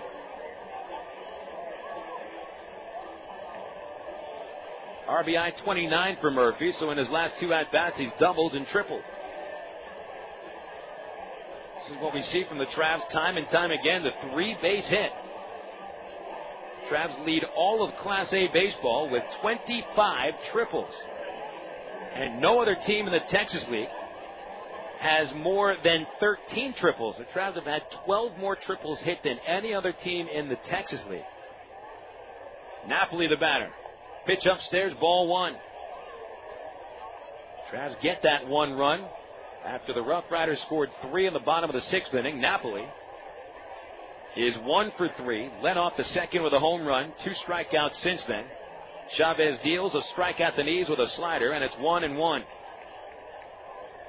Danks, the starting pitcher for Frisco, struck out Napoli on a changeup in the 3rd, leaving 2 runners on. Struck him out in the 6th inning on a changeup as well. Here's the 1-1. Check swing, half swing. Back to the mound goes the ball. Chavez throws to first, and that retires the side. 1 run on 2 hits for the Travelers. They leave a runner at third. And as we go into the 7th inning stretch, Frisco leads it 7-3. This is Arkansas Traveler Baseball on the Creative Sports Radio Network. CSN is now live on the internet at csnsports.com. Click on live broadcast in the upper left-hand corner on your home page for live play-by-play audio, not to mention all other programs CSN produces during the year. Check out our webpage with a list of games today on CSN, the latest scoreboard, and the latest sports headlines at csnsports.com. That's csnsports.com with live coverage worldwide on the internet. csnsports.com, bringing you closer to us than ever before. Why do people statewide across the state of Arkansas like CSN? Here's Gary Coates, General Manager and owner of affiliate KBJT in Fordyce. Well, I like it because it's Arkansas-oriented. You know, the things that that CSN carries are always, from within the state, and for the most part, and it's a real big help to our broadcast schedule. CSN now in their 27th year.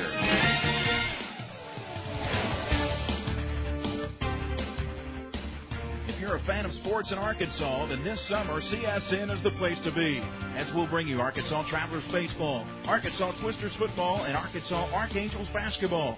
In May, it's the high school baseball and softball tournaments and state championship games. In June, it's the high school all-star games. And in July and August, we'll bring you the American Legion state tournaments and championship games. Sports action all summer long right here on the Creative Sports Radio Network.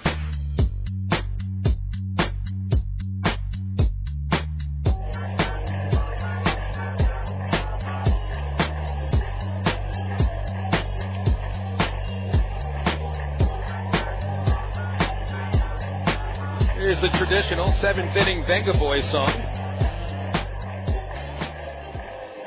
7-3 Frisco leads in the bottom of the 7th inning. Beautiful night for baseball here in North Texas. Start of the game at 85 degrees. And as the sun has set and the moon has come out, although I can't see the moon, it might be up there somewhere. Mostly clear skies, 77 degrees. Marco Sullivan remaining in the game for the Travelers. After the RoughRiders put up 3 runs against Mark in the 6th inning, he faced 8 hitters. Now in the 7th, it'll be the cleanup man Seth Taylor leading off. Taylor's 2-run homer in the 1st inning propelled the RoughRiders to an early lead. Now they're ahead by 4. He struck out twice since then. First pitch jams him, fouls it into the crowd behind the plate. Strike 1.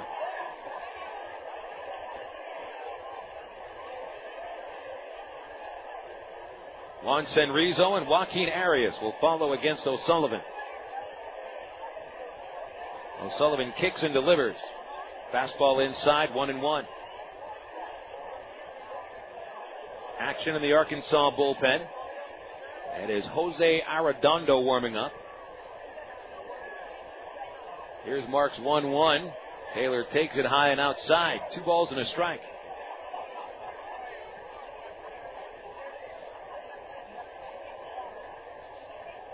Angels now leading the White Sox 10-6. They're in the ninth. The 2-1. Missed outside, 3-1. And on to try to save the game. Well, I don't think it's a save situation. 4-run lead. Frankie Rodriguez is back after a stint on the disabled list. First stint on the DL in the majors. 3-1. Low ball 4. Lead-off walk to Taylor. And Senrizo comes up.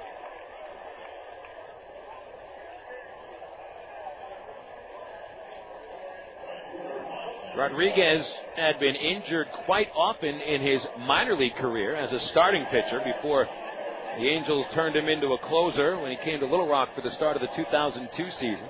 He'd stayed healthy ever since then, but had a strained forearm muscle, keep him out for 2 weeks, but he's back and trying to finish off the White Sox.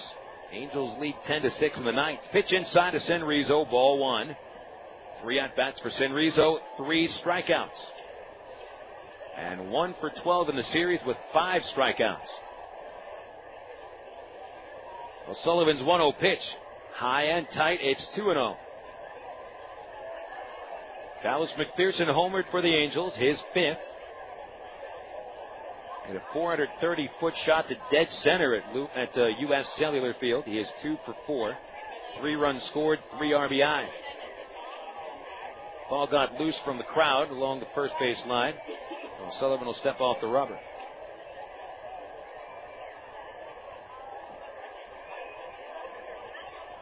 Final out of Detroit. Tigers beat the Rangers 6-4. That ends Texas's 9-game winning streak. Baltimore defeats the Red Sox 9-3. Sidney Ponson wins it at 6-3. Tim Wakefield lost it 4-5. 2-0 pitch. Swing and a miss. Goodness, and Rizzo almost lost his shoe swinging there. I've never seen anybody take so many big swings without any contact whatsoever.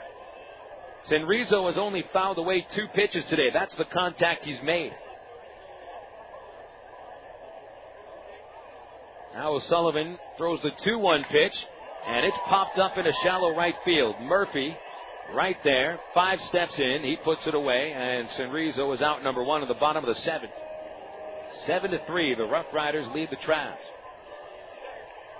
Yankees right now getting shut out by the Kansas City Royals, 3-0 in the bottom of the 8th inning. Randy Johnson pitching for the Royals. He's being outpitched by DJ Carrasco, who threw 6 scoreless innings on 4 hits. Scott Stemley is in to try to close it out for the Royals as they get to the bottom of the 8th. Here's Joaquin Arias. 2 hits and a strikeout. He's 2 for 3. Right-handed batter takes a fastball right down the middle. Strike 1. Arias singled in the 2nd, tripled and scored in the 4th. In the 6th inning, with 1 away, O'Sullivan struck him out on 3 pitches, but the 3rd pitch got away in the dirt, and Arias reached on the wild pitch and later scored on another wild pitch. Foul ball into the seats at first base.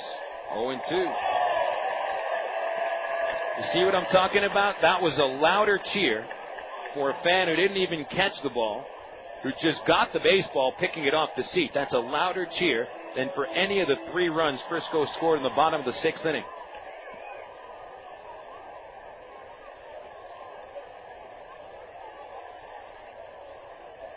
Oh, 2 the count on Arias. 1 away. Throw to first. Safe at first. Barely safe was Taylor.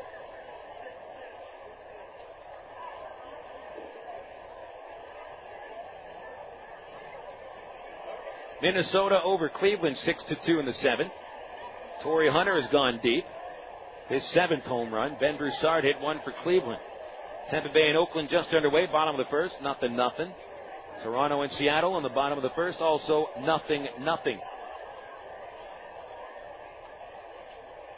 O'Sullivan brings it set. Now the 0-2 pitch. Fouled at the plate. Ouch. That got Napoli. Got him on one of his shin guards. Seems to be okay. No balls, 2 strikes. Atlanta defeats the Nationals 5-4. John Smoltz got his 4th win. Chris Rietsma saves his 2nd. Johnny Estrada and Wilson Betemet each hit their 2nd home runs. Philadelphia has come back over San Francisco. 10-6 the score in the top of the 9th inning. Billy Wagner trying to save it. The Pirates defeat the Marlins for the 9th consecutive time, 9-1 in Pittsburgh. O'Sullivan throws to first base. Taylor runs back in. Josh Fogg was the winner for the Pirates, 4-3. Salomon Torres got his first save. Brian Moeller takes the loss. His record 2-3. Rob McCowiak homered for the 5th time. Jack Wilson had 3 hits for the Bucks. Now O'Sullivan sets again, and the 0-2 pitch is upstairs. Ball 1. Mets beat the Diamondbacks 2-1. Victor Zambrano outpitches Brandon Webb. Zambrano 3-5. Webb 6-2. Braden Looper saved his 12th. Astros over Cincy 4-1 at Minute Maid. Lance Berkman hit a home run, his 2nd. They're in the 8th. There's a pitch out. Taylor not running. 2 balls, 2 strikes to Arias. The Rockies streaking back, taking over the lead against St. Louis 6-4, bottom of the 4th. Milwaukee rallying in the 1st inning at San Diego. A home run by Carlos Lee, his 13th. Milwaukee still batting 3-0 at San Diego. Cubs and Dodgers, no score, bottom of the 1st. Runner goes, a swing and a foul back. It's still 2-2. Our score in the bottom of the 7th inning is Frisco 7, Arkansas 3. The RoughRiders have put up 11 base hits today on Traveler pitchers. That's a combined total against Joe Saunders and Marco Sullivan. Trav batters struggling for the most part against the Frisco starting pitcher John Danks in his Double-A debut. He went 5 2/3, striking out 6. 5 hits, 2 runs, 1 earned. Saunders gave up 4 runs on 7 hits in 5 innings. 2-2 pitch to Arias. Got him swinging on a fastball. Well, Sullivan strikes out his 3rd. There's 2 away in the 7th. Now Jared Abruzzo stands in.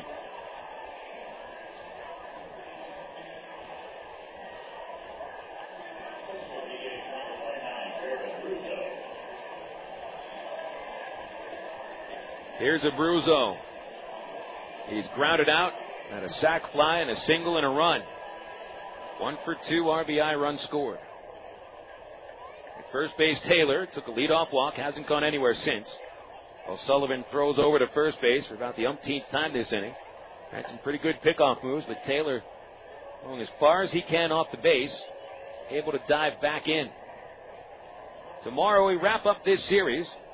A 7:05 start time at the Giant Soda Bottle. It'll be Delvin James on the mound for the Travs. 3-2, 3.80 ERA. Left-hander C.J. Wilson pitches for the RoughRiders. 0-2, 8.53 ERA. One of the highest ERAs in minor league baseball. C.J. Wilson against the Travs tomorrow. Pitch upstairs to Abruzzo, ball 1. Then after tomorrow's game, on we go to the luxury liner and back to Little Rock. Start a series against the Midland Rockhounds at Raywinder Field Friday night. 1-0 count. Big lead. There goes the runner. Swing and a miss. The throw to second. On the money. He got him at second base. Taylor and the ball arrived at the same time. Taylor caught stealing by Mike Napoli. Another perfect throw by Mike. Side retired. No runs. No hits. Nobody left. And we're 7 innings in the books today. Frisco leads 7-3. Now these words on CSN from the Air Force. The Air Force is the only branch of service with its own community college. It's called the Community College of the Air Force, and it makes a difference. You see, in the Air Force, you earn college credit for learning your job. You can earn an associate's degree in one of 66 career fields. Your job experience goes farther in the Air Force. For more information, call 1-800-423-USAF or log on at airforce.com. Cross into the blue with the U.S. Air Force. No one comes close.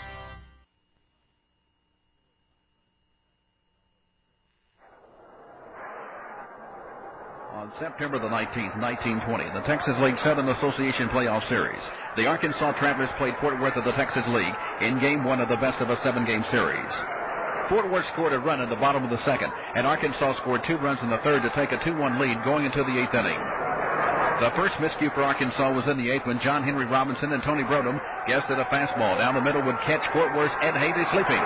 But Haley swung away and hit it on the nose for a 2-base hit that hammered home the run that tied the score 2-all. Robert O'Brien then was the batter. He stroked the first pitch to center for a run-scoring single to score Haley from second. Fort Worth took a 3-2 lead going into the ninth. On every pitch while Arkansas was batting, 10,000 fans in Fort Worth were going delirious. Harry Harper opened the ninth with a slashing double. He went to third on a pickoff attempt at second. Bing Miller, the Travs clutch hitter, popped to second. The batter was Bill Waino. On the first pitch, a squeeze play was on. Harper came in from third. Waino missed the sign, and Harper was tagged out, and the Travers lost the game 3-2. The winning pitcher for Fort Worth in the playoffs was Whitaker, 1-0, and Roger Robinson was 0-1, the loser for the Travs. Ed Haley of Fort Worth had the only home run of the game, his first of the playoffs. With Arkansas losing their first playoff game in Traveler history, this game became known as Waino's Boner. And that's tonight's great moment in Arkansas Traveler baseball history.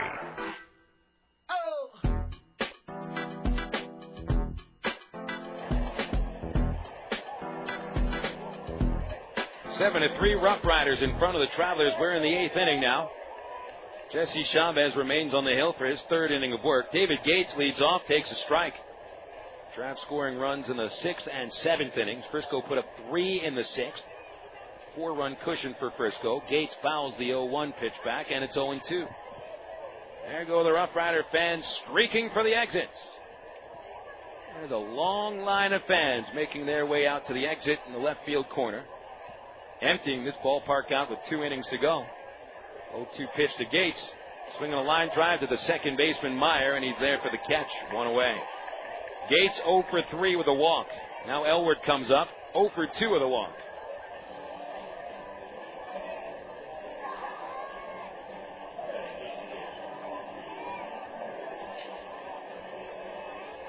Gotta be honest here, fans. I would put our baseball fans in Little Rock, the people that show up against any city in the Texas League as far as fans being loud, staying for most of the game. Pitch in the dirt to Elward, ball 1. I think I've talked about it a few times over the 4 years I've been broadcasting Traveler games. I refuse to leave baseball games early. 1-0 pitch to Elward. Outside 2-0. Elward's grounded out, struck out, walked. It was a rule in the family growing up. You don't leave baseball games early. 2-0 pitch. Popped up back this way. It's going to hit the top of Le Grand Chateau. 2-1.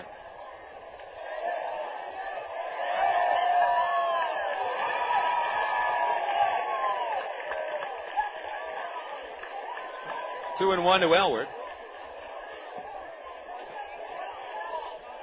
Even with school tomorrow, even with a father that had to wake up at 6:30 in the morning to go work, you don't leave the game early. Foul ball by Elward, 2-2.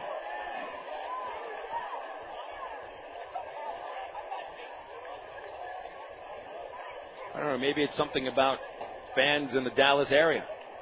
I had a chance to go see a Cowboys game in October at Texas Stadium. 2-2 pitch. Chopper towards third. Taylor waits for the second bounce. They throw across. Gets Elward. 2 away. I went to see the Steelers play the Cowboys, and as a Steelers fan, I wasn't going to miss that one. Just 5 hours away from Little Rock. Drove down there with Pete Lavin, the Travs assistant GM, and the Cowboys up by 10 points in the 4th quarter. The fan sitting to our left the ball game with his son, telling us that Bill Parcells never loses a lead in the 4th quarter. What do you know? The Steelers come back and win that ball game. And that guy missed it. First pitch here to Greg Porter right down the middle for a strike. I think you should be forced to pay extra if you leave the game early. Just 50 cents. Here's the 0-1 to Porter. In the dirt, 1-1. How do you like that?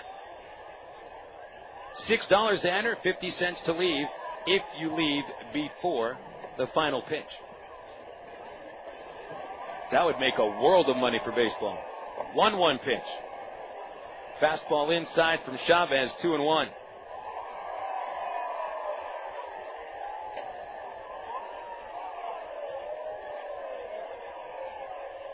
The 2-1 pitch. Swing and a drive to deep right field. Porter hits it a ton, and it's gone.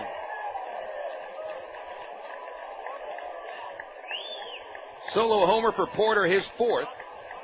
And it brings the Travs back within 3 runs, 7-4. A long laser line drive over the right field wall. Porter is 2 for 4.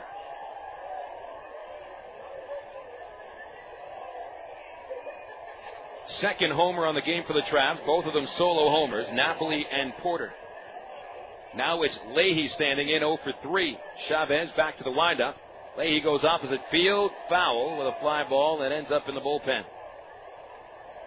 So let's see here. Let's just say they had about 6,000 people here. Let's say 4,000 of them have left early. You're making $2,000 by charging them 50 cents apiece. A pitch under the knees to Leahy, 1-1. Now here's the 1-1 from Chavez. Again under the knees, ball 2, 2-1.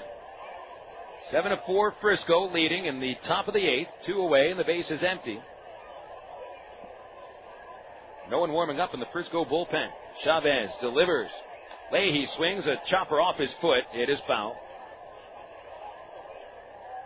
2 balls, 2 strikes.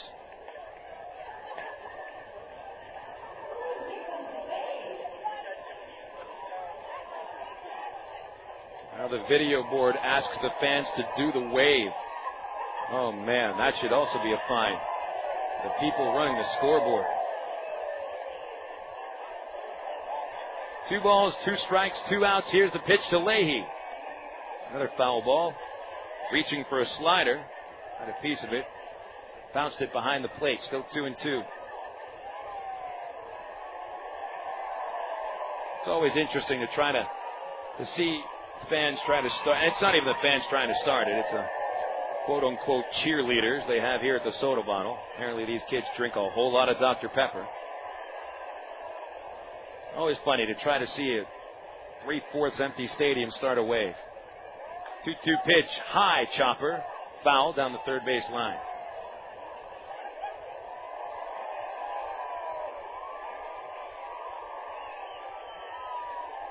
Try to picture a wave pool that's a quarter empty with no water in it. It's almost like what they're trying to do here with the wave.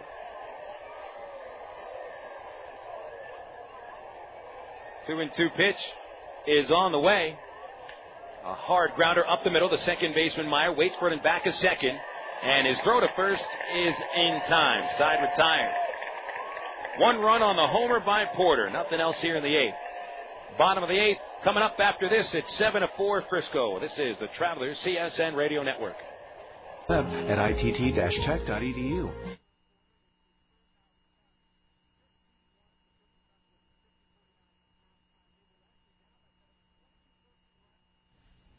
I never wanted a Coke so bad in my life. Like the time I went on a shop till you drop-a-thon with my girlfriend.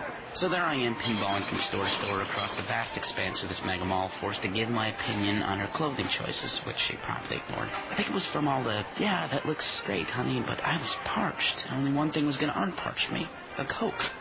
I would have cried, but I couldn't spare the fluid. So next time I go shopping, it'll be online. Coca-Cola. Make it real. As an aircraft avionics technician, I repair just about any electronic component on the airplane. Jared Lampkin earned a Bachelor of Applied Science degree in Electronics Engineering Technology in 2003 and an Associate of Applied Science degree in 2002 from the ITT Technical Institute in Birmingham, Alabama. My bachelor's from ITT Tech is a really well-respected degree. The school has a lot of hands-on teaching, and it's a really nice atmosphere. At ITT Technical Institute, you can pursue skills that can be used to help you prepare for a new career or create opportunities in your current field.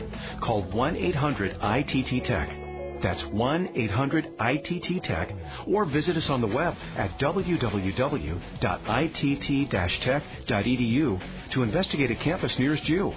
Find a potential new path to your future at ITT Tech.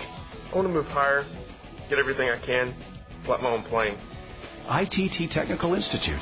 Education for the future.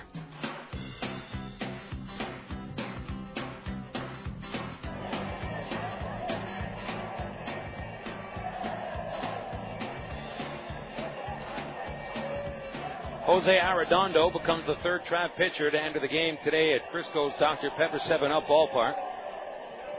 7-4, Frisco leading. Arredondo relieves Marco Sullivan, who pitched the 6th and the 7th innings, giving up 4 hits, 3 runs, all earned. He walked the batter, struck out 2, and threw 2 wild pitches.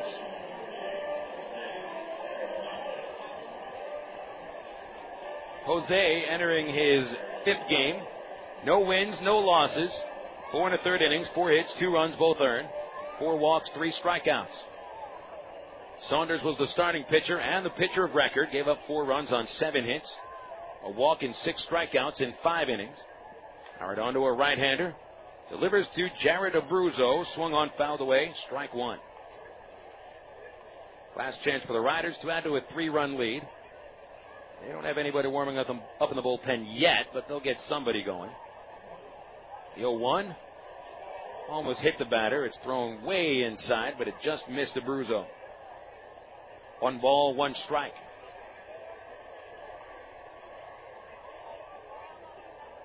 Arredondo, a wiry right-hander from the Dominican Republic, 21 years old. The 1-1 pitch swung on, and a soft fly ball into shallow right field. The Texas leaguer, a base hit for Abruzzo. He's 2 for 3.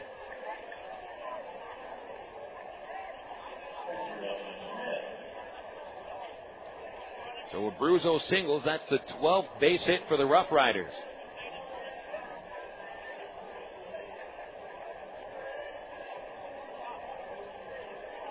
Now standing in will be Dustin Smith, the catcher.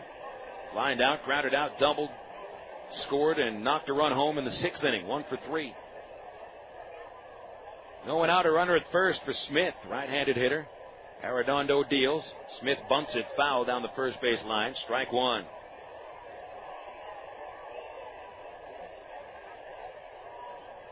Angels have finished off the White Sox 10-7. So they will now be tied for first place with the Texas Rangers.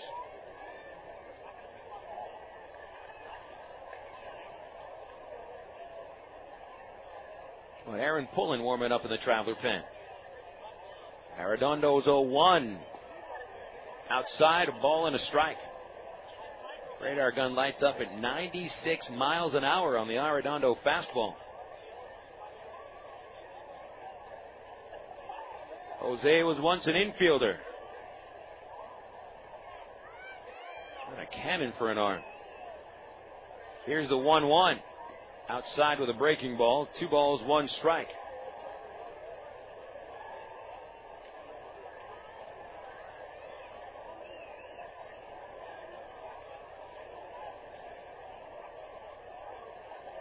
Tulsa now trailing San Antonio 3-2. 3-run 6th inning. Runner goes, swing and a miss. Here's the throw to second. Nobody's there. He's out at second base. Callaspo came in behind second. He got to the base late. Napoli's throw was right at the base, and Callaspo had to dive for the ball. And as he dove for it, his glove ended up in front of second, and Abruzzo slides right into it.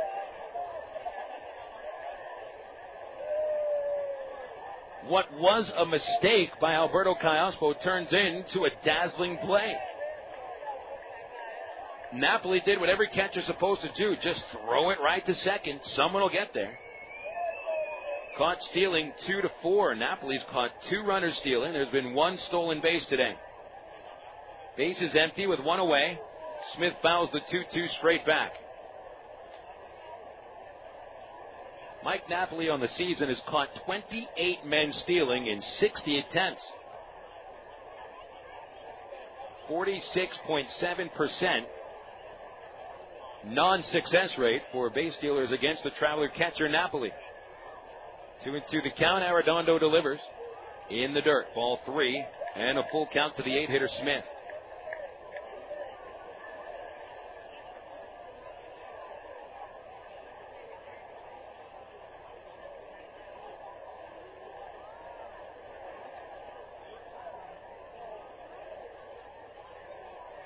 San Antonio gets those 3 runs in the 6th inning. A 2-run homer, actually a 3-run homer from Jesse Hurlback. There's a high fly ball to the deep right field gap. Murphy runs out there and makes the catch. Long way to get to it. Murphy had to stretch out for the ball, caught it almost over the shoulder, right in front of the warning track, and there's 2 away.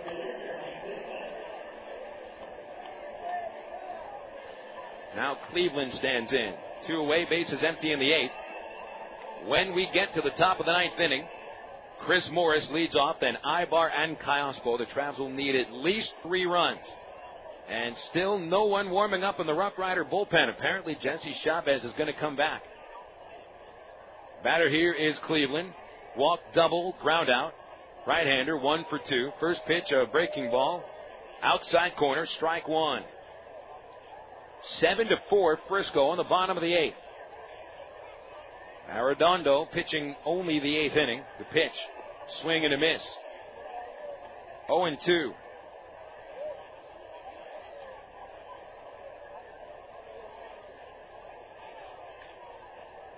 Arredondo winds up. He deals. Fouled away. 97 miles an hour on the radar gun. Now, granted, I'll probably bet you that radar gun that they're using for the scoreboard is a jugs gun, which means it adds 2 to 3 miles an hour. But that means Jose is throwing 95 or 94. 0-2 pitch. Low and inside, ball 1. And Jose, at just 21 years old, is holding his own pretty well at Double-A. Angels might have found something here.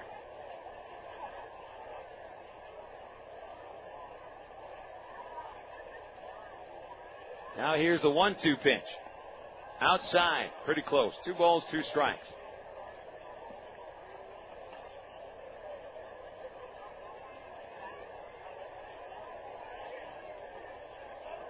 Two, fouled away over the first base seats into Chateau number 3.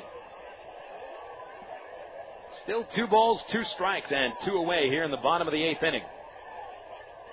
Frisco looking to tie this series at 2 apiece. Now the 2-2 pitch. Got him looking on the slider. Inning over. Arredondo gives up a leadoff single, but Abruzzo caught stealing. Line out to right field, and a strikeout ends the inning. No runs, 1 hit, nobody left. Last chance for the Arkansas Travelers, trailing the RoughRiders 7-4. This is the CSN Travelers Radio Network. Are you tired of dealing with peeling, cracking, chipping paint, drafty houses? Then call Royal Windows and Siding right now. They can wrap your home in a blanket of insulation and add the Grand Sierra siding from Alcoa. It's the only siding with the Good Housekeeping seal of approval. Call in now for special savings from Royal Windows and Siding. Never paint again.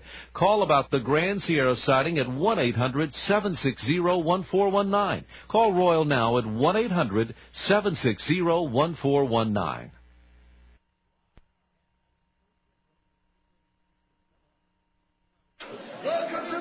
It happens every time you open the door at Moe's Southwest Grill. Moe wants you to feel welcome, so every time you open the door. But that's not the reason people open Moe's door. It's because Moe knows burritos. And because Moe is fanatical about fresh food. You won't even find a freezer there because Moe makes everything from scratch. People open the door because Moe knows salad. And because you get to watch as your meal is made to order right in front of you in just a few minutes. And Moe knows quesadillas. So bring a friend, bring the whole family. But if you don't mind, when you do come into Moe's Southwest Grill, please only open the door once.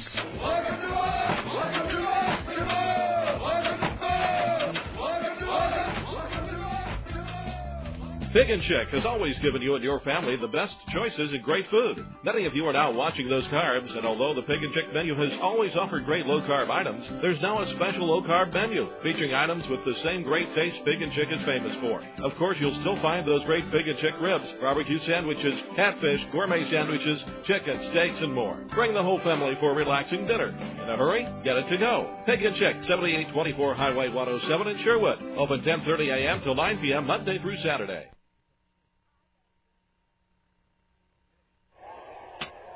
Chris Morris leads off the ninth inning, taking a pitch outside from Jesse Chavez. 7-4, Frisco in front as Chavez delivers the next pitch. Under the knees to Morris, ball 2. Travs need to rally here in the ninth inning for 3 runs to tie it up against Chavez. 2 1/3 innings for Chavez, 3 hits, 2 runs. Pitch to Morris outside, 3-0. Morris had an infield single today. He's 1 for 3. Aybar and Callaspo follow. Now here's the 3-0 pitch. Up high, a leadoff walk to Morris. Nice way to start the ninth inning as the Travs look to rally back. Warming up in the Frisco bullpen is Scott Feldman. Chavez working pretty long here. He relieved John Danks, the starting pitcher, in his Double-A debut in the 6th inning. Inheriting 2 runners and 2 outs, he struck out Ryan Leahy. Then the Travs scored once in the 7th. Callaspo singled. Murphy tripled him in. Greg Porter's 2-out solo homer brought the Travs their only run of the 8th. Now to the top of the order, Erick Aybar. 1 for 4. He'll bat left-handed. Here's a pitch. Swinging a ground ball to first, played by Hart. He throws to second for 1 out. Here's the relay in time. Wow. A 3-6-3 double play.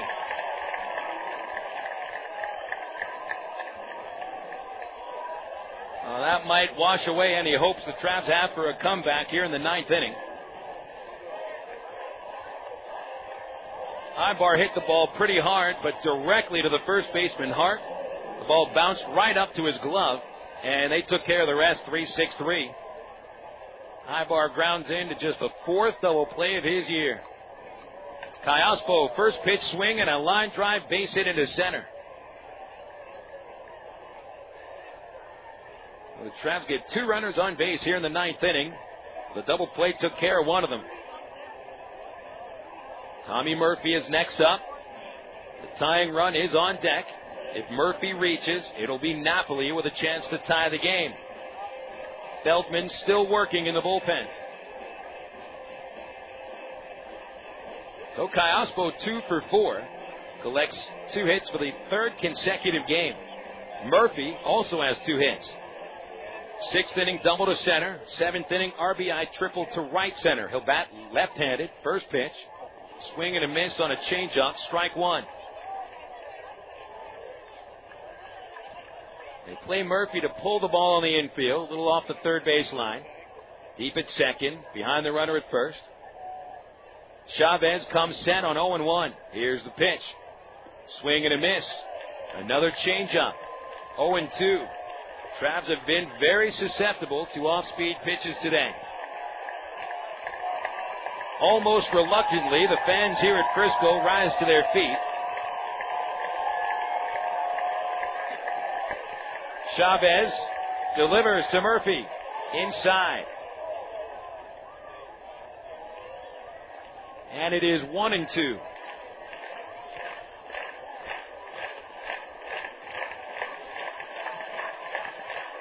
Chavez brings them together. The pitch. Struck him out swinging. Another off-speed pitch. That's kind of the theme to the game today. Travs having trouble with the off-speed pitches. Frisco wins tonight by the final score of 7-4. And John Danks wins in his Double-A debut. So this series now tied 2 games apiece as we wrap up the series tomorrow with a 7:05 start time at Dr. Pepper 7-Up Ballpark. The totals coming up next on the CSN Travs Radio Network. Hit a home run with your family tonight. Whether you're planning a meal before the game or snacks for the game, remember to include milk, cheese, and yogurt in the game plan. 3 servings a day of dairy is the right amount to help keep your body healthy. It's easy. Just look for the 3-a-day logo on your favorite calcium-rich dairy foods at your local retailer. For more information, including recipes and coupons, visit www.3aday.org. Have you had your 3-a-day today? Sonic does a little trash talking. Hey, Pete, you having some tots? Yeah, man, fueling up for the big game. Mm-hmm. I've been working on my trash talking. Oh, really? Yeah. Yeah, let me hear some. Okay. Oh, what's up? You think you're going to make more basketball points on the basketball court with shooting the basketball through the basketball rim than me? Well, check it out. We'll see about that, brah. Pretty sweet, huh? Yeah, sweet and long. Sonic. Nothing goes better with sports. Brewery, can I help you? Hi, I just bought a 6-pack of your beer, and I think there's something missing in it. There's no taste in the beer. There's no taste? I was hoping maybe somebody in shipping could send me flavor. Like, I'm not trying. All I want is flavor. Sure, there's no flavor. Is there like a flavor distribution center in my neighborhood? I'll pick it up. No, there's no center. I'll tell you what. I got some Miller Lights here. That'll do the trick. Thank you very much. Okay. Have a good day. If you're going to choose on taste, choose the light beer that actually tastes like beer. Great tasting, less filling Miller Lite. Miller. Good call. Miller Brewing Company, Milwaukee, Wisconsin. Live responsibly. Hey, nobody said quitting smoking was easy, but others have done it, and you can too, with help from the SOS Quit line, 1-866-NOW-QUIT. They'll give you the help you need to kick the tobacco habit. It's free, and it's free of nagging and preaching too. So call 1-866-NOW-QUIT and get the help you need. What have you got to lose, besides the most dangerous habit you've ever had? 1-866-NOW-QUIT. Call now. The third base coach. He doesn't get much attention. You've never heard of a third base coach groupie, have you? But he's vital to the success of the team. His experience and knowledge of the game can mean the difference between scoring a run or getting thrown out at the plate. Allstate agents play a similar role to the third base coach, although they have experience with much more than just home. They can help with auto insurance, life insurance, and your retirement needs as well. And they'll do it without using any crazy signals. They'll help you understand the coverage options available so you can find the one that's right for you. You deserve a team with big league experience. That's Allstate, Stan. Are you in good hands? To get a team with big league experience, just visit your local Allstate agent, call 1-800-ALLSTATE, or click on allstate.com. Insurance subject to availability and qualifications. Allstate Insurance Company, Allstate Property and Casualty Insurance Company, and Allstate Indemnity Company, Northbrook, Illinois.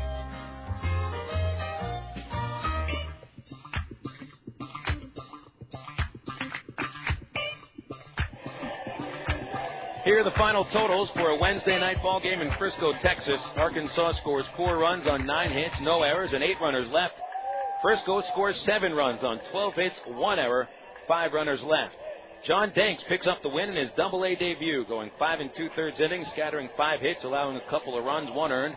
He walked 4 and struck out 6. Joe Saunders takes the loss. He falls to 4-3. Saunders gives up 7 hits, 4 runs, all earned, 1 walk, 6 strikeouts, all in 5 innings. The save goes to Jesse Chavez, his first of the year.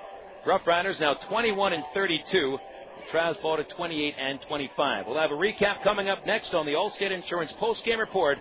This is Arkansas Traveler Baseball on the Creative Sports Radio Network.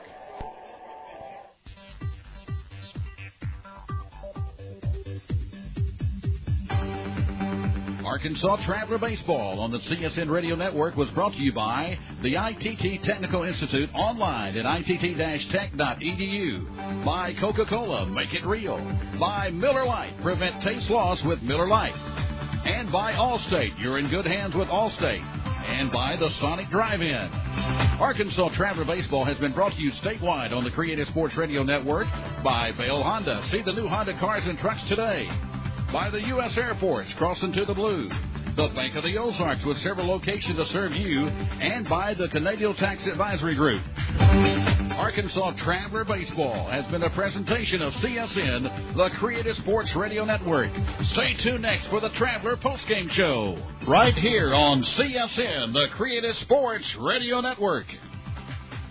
Hi, I'm Roseanne Cash. To millions of people, Johnny Cash was a music legend. To me, he was just Dad. When he died, a lot of people thought a lifetime of hard living finally caught up with him. And it's true, Dad had his demons. But he also had diabetes. For years, he ignored it, even as his health and vision slipped away. Until one day, as he sat in his office, surrounded by books he could no longer read, he said to me, "This is a room full of regrets now." Diabetes is serious. It can steal your sight, your limbs, and worst of all, take you away from the people who love you. But it doesn't have to be this way. If you have diabetes, test and control your blood sugar regularly. You'll be healthier and you'll feel better too. For a free new guide on managing your blood sugar daily, visit healthywithdiabetes.org. A message from the American Association of Diabetes Educators. When I wonder, I don't breathe. I'm weightless. My heart races. I'm floating away. And when it's over, all I think about is doing it again. Michael Swan is under the influence of his volunteer swim coach. Spending a little time coaching, he helps neighborhood kids like Michael stay off the street and off drugs. So, share a skill, a passion, a hobby with kids in your community, and you can make a big difference. That's because kids who enjoy a regular positive activity with an adult are less likely to begin using drugs or alcohol. Find out how you can be a coach, a mentor, a volunteer. No matter what it is, you have something to offer. Log on to helpyourcommunity.org or call 877-KIDS-313 and be an influence on the kids in your community. Brought to you by the Office of National Drug Control Policy and the Ad Council. The Allstate Insurance Arkansas Traveler Postgame Show is brought to you by Allstate Insurance. You're in good hands with Allstate.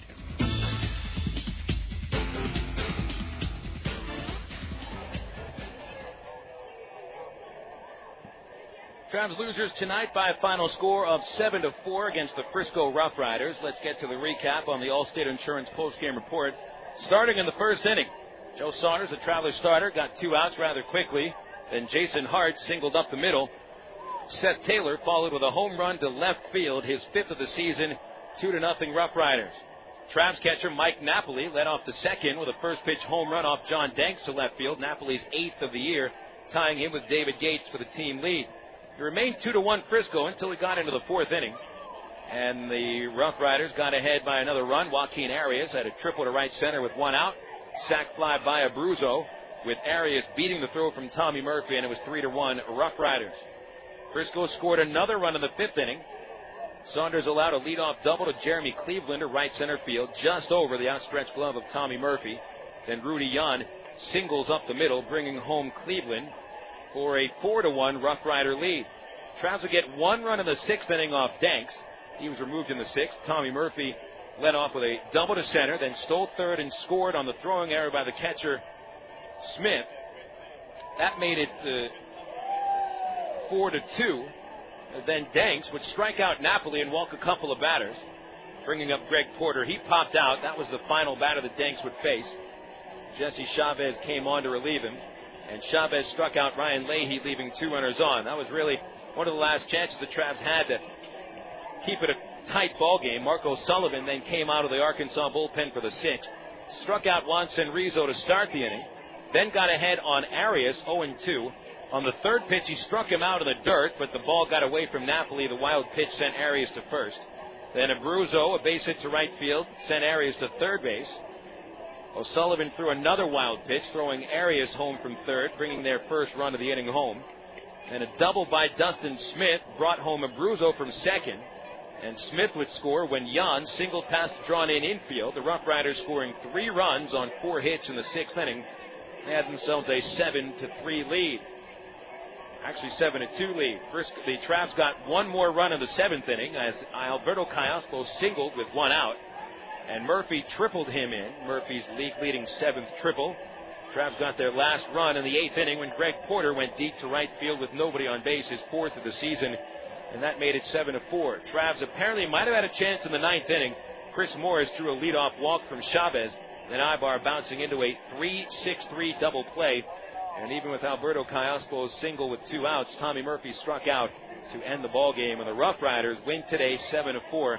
John Danks gets the victory in his Double-A debut. Have the Travs lost any ground to the Tulsa Drillers? The answer will come after these words on the Texas League scoreboard on the CSN Travelers Radio Network. The third base coach. He doesn't get much attention. You've never heard of a third base coach groupie, have you? But he's vital to the success of the team. His experience and knowledge of the game can mean the difference between scoring a run or getting thrown out at the plate. Allstate agents play a similar role to the third base coach, although they have experience with much more than just home.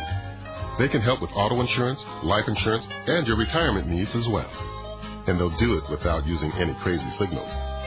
They'll help you understand the coverage options available so you can find the one that's right for you. You deserve a team with big league experience. That's Allstate, Stan. Are you in good hands? To get a team with big league experience, just visit your local Allstate agent. Call 1-800-ALLSTATE or click on allstate.com. Insurance subject to availability and qualifications.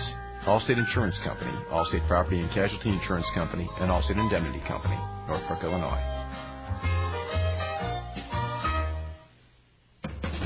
Junior Banana Split. Sonic's got it, others don't.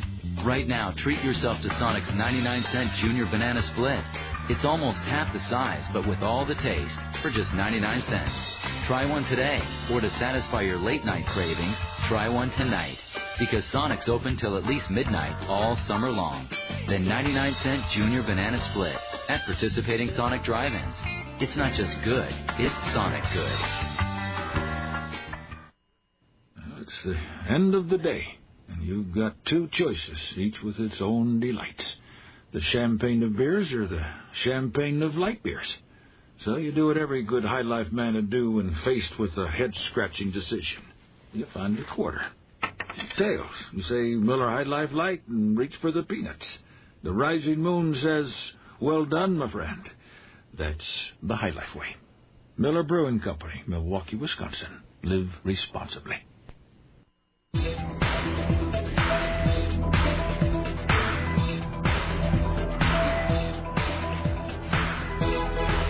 Travelers started today 5 games in back of the division-leading Tulsa Drillers. Drillers have a chance to add to the lead in the division. They could get 6 games in front, but right now San Antonio is leading the Drillers in Tulsa by a score of 4-2. Home runs by Jesse Hurlbeck and T.J. Bond turned around a 2-0 Drillers lead in the 6th inning, so the Mission's ahead by 2 runs in the bottom of the 8th inning.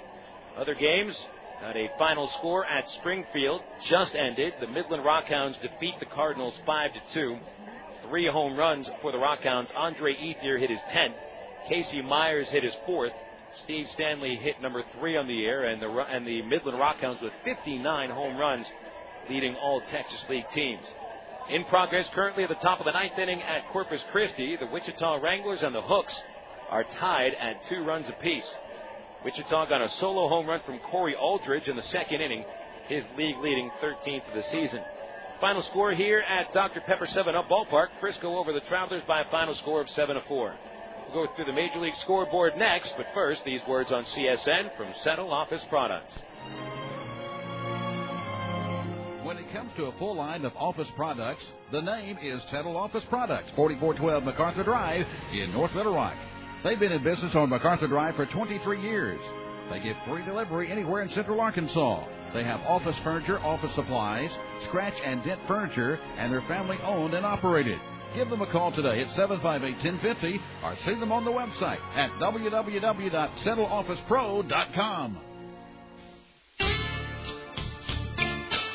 Dreams makes the best reality. And the reality is that the Honda Ridgeline is here at Bale Honda, 13101 Chenal Parkway in Little Rock. It's tough as nails and rugged from top to bottom.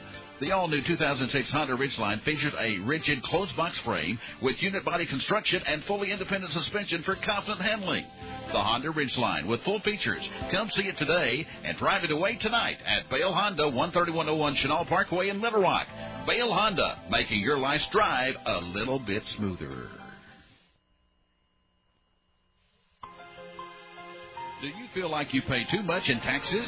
If you're 55 or older, let the professionals at Canadian Tax Advisory Group show you how you can possibly reduce or eliminate your taxes. Ask about our complimentary tax analysis service. Call today for an appointment at 1-800-550-1759. That's 1-800-550-1759. Our office is located at 102 Country Club Parkway, Suite B in Maumelle. The Canadian Tax Advisory Group, where we can help you save on your taxes.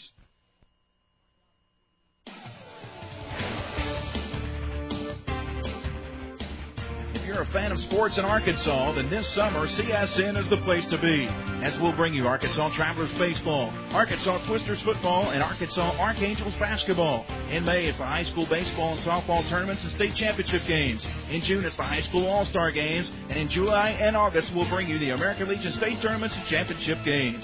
Sports action all summer long right here on the Creative Sports Radio Network.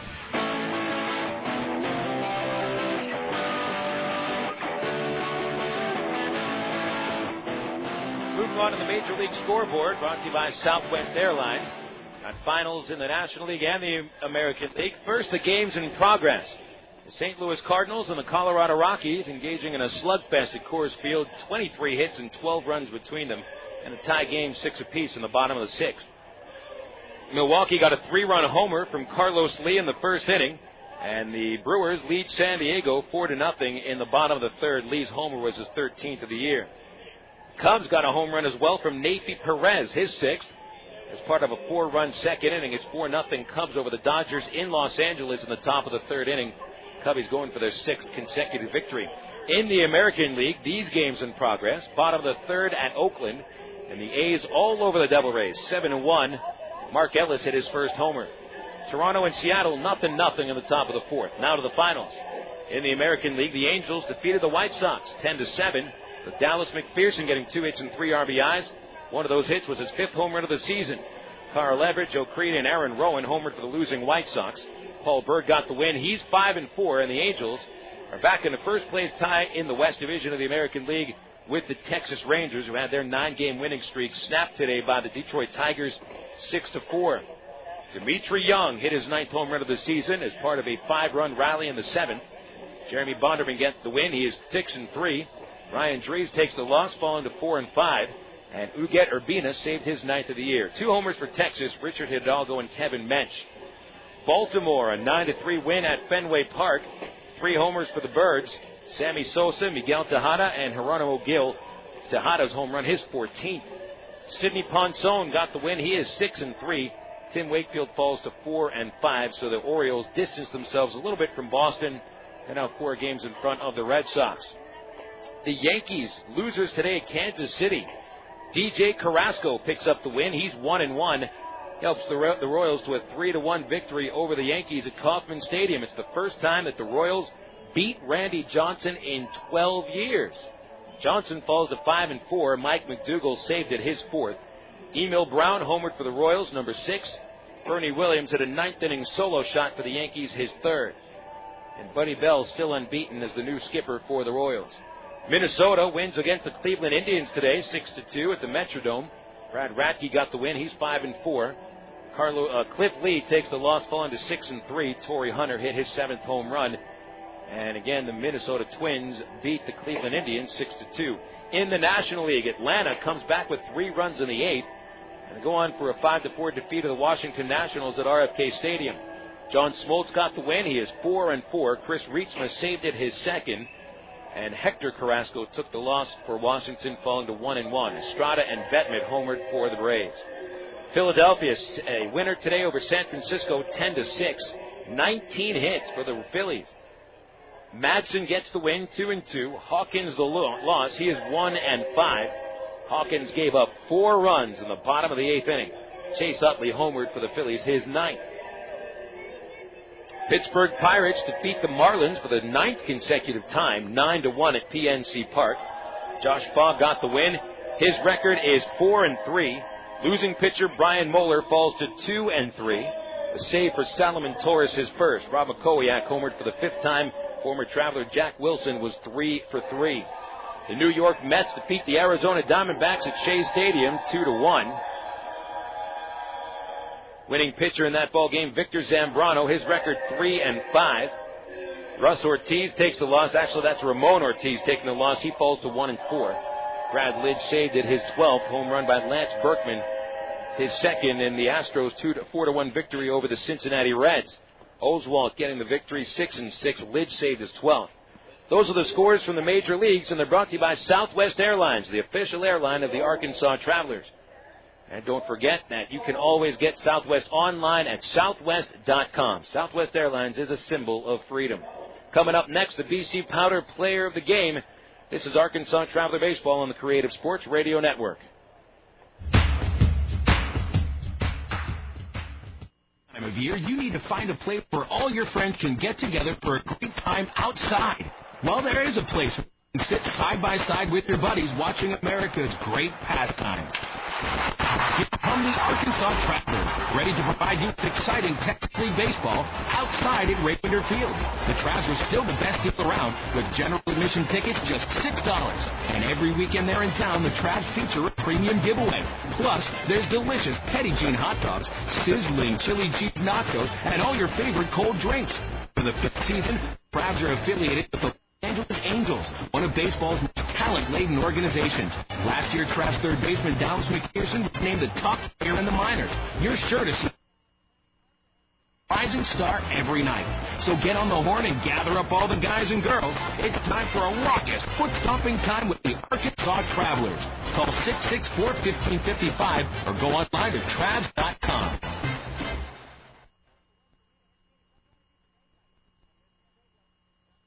You know, a while back when I was growing up, that was a long time ago, the Travelers used to do free tickets for kids with the Not-O game.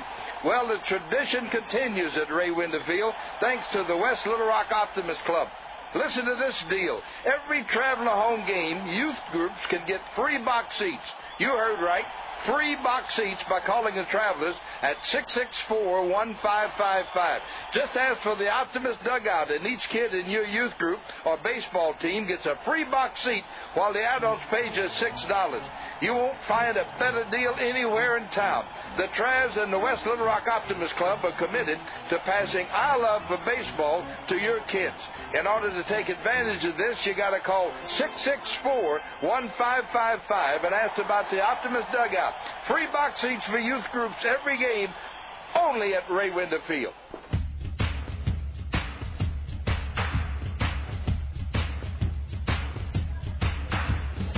When you're faced with making your Double-A debut in front of almost a home crowd, in the exact same area of the Major League team that drafted you 9th overall 2 years ago, you've got a spotlight on you, and John Danks shines brightly today, picking up a win in his Double-A debut. He strikes out 6 and 5 2/3 innings, scatters 5 hits, gives up 2 runs, 1 earned. He walked 4. He displayed an outstanding changeup and good command of the off-speed pitches.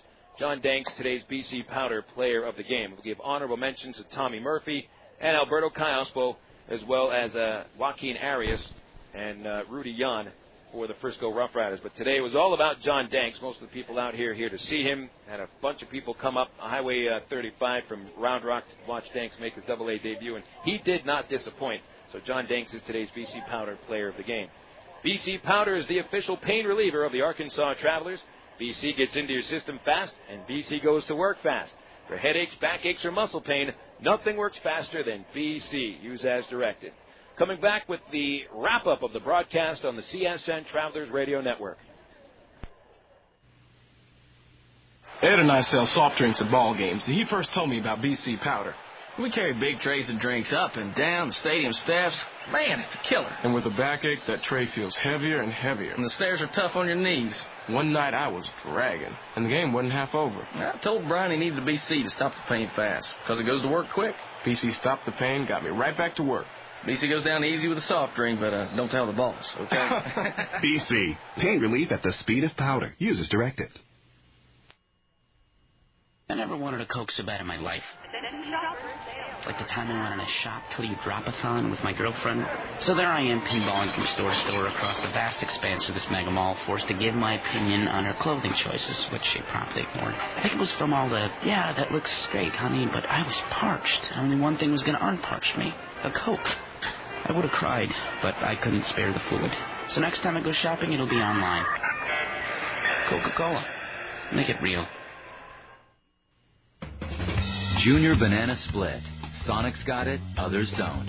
Right now, treat yourself to Sonic's 99-cent Junior Banana Split.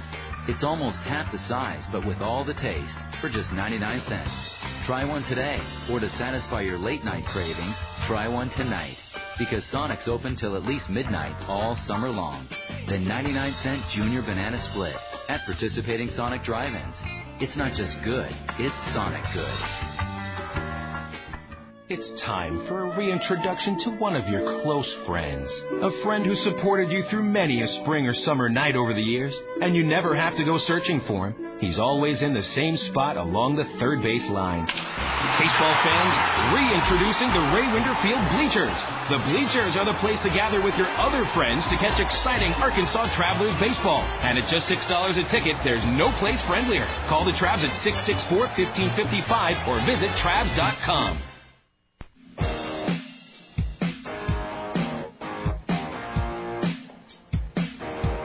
Wrapping up our broadcast with the final segment of our Allstate Insurance postgame report. Here are the official final totals. Travs score 4 runs on 9 hits, no errors.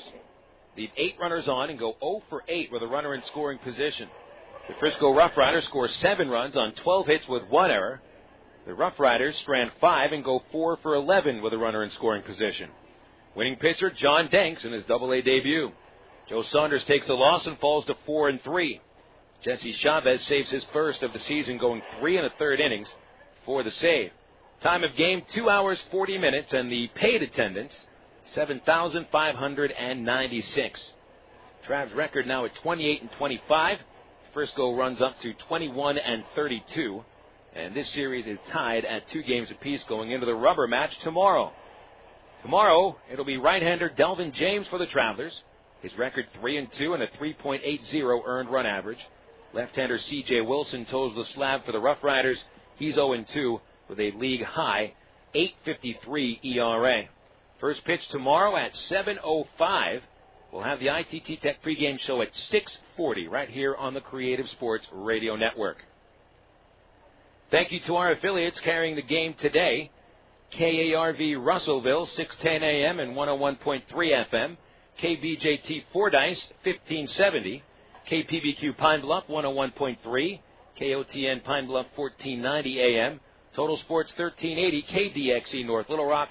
And our flagship station, KASR Arkansas Sports Radio, 92.7 FM, Conway, Little Rock. Thank you to the board operators down the line. Thanks also to Mike Harrison and Chris Rhodes back at the CSN Center Control in Conway. Thank you, fans, for tuning in today. Again, the final score, the Frisco RoughRiders 7, the Arkansas Travelers 4. I'm Phil Elson reminding you that it's just a game, and we'll be talking baseball again tomorrow night.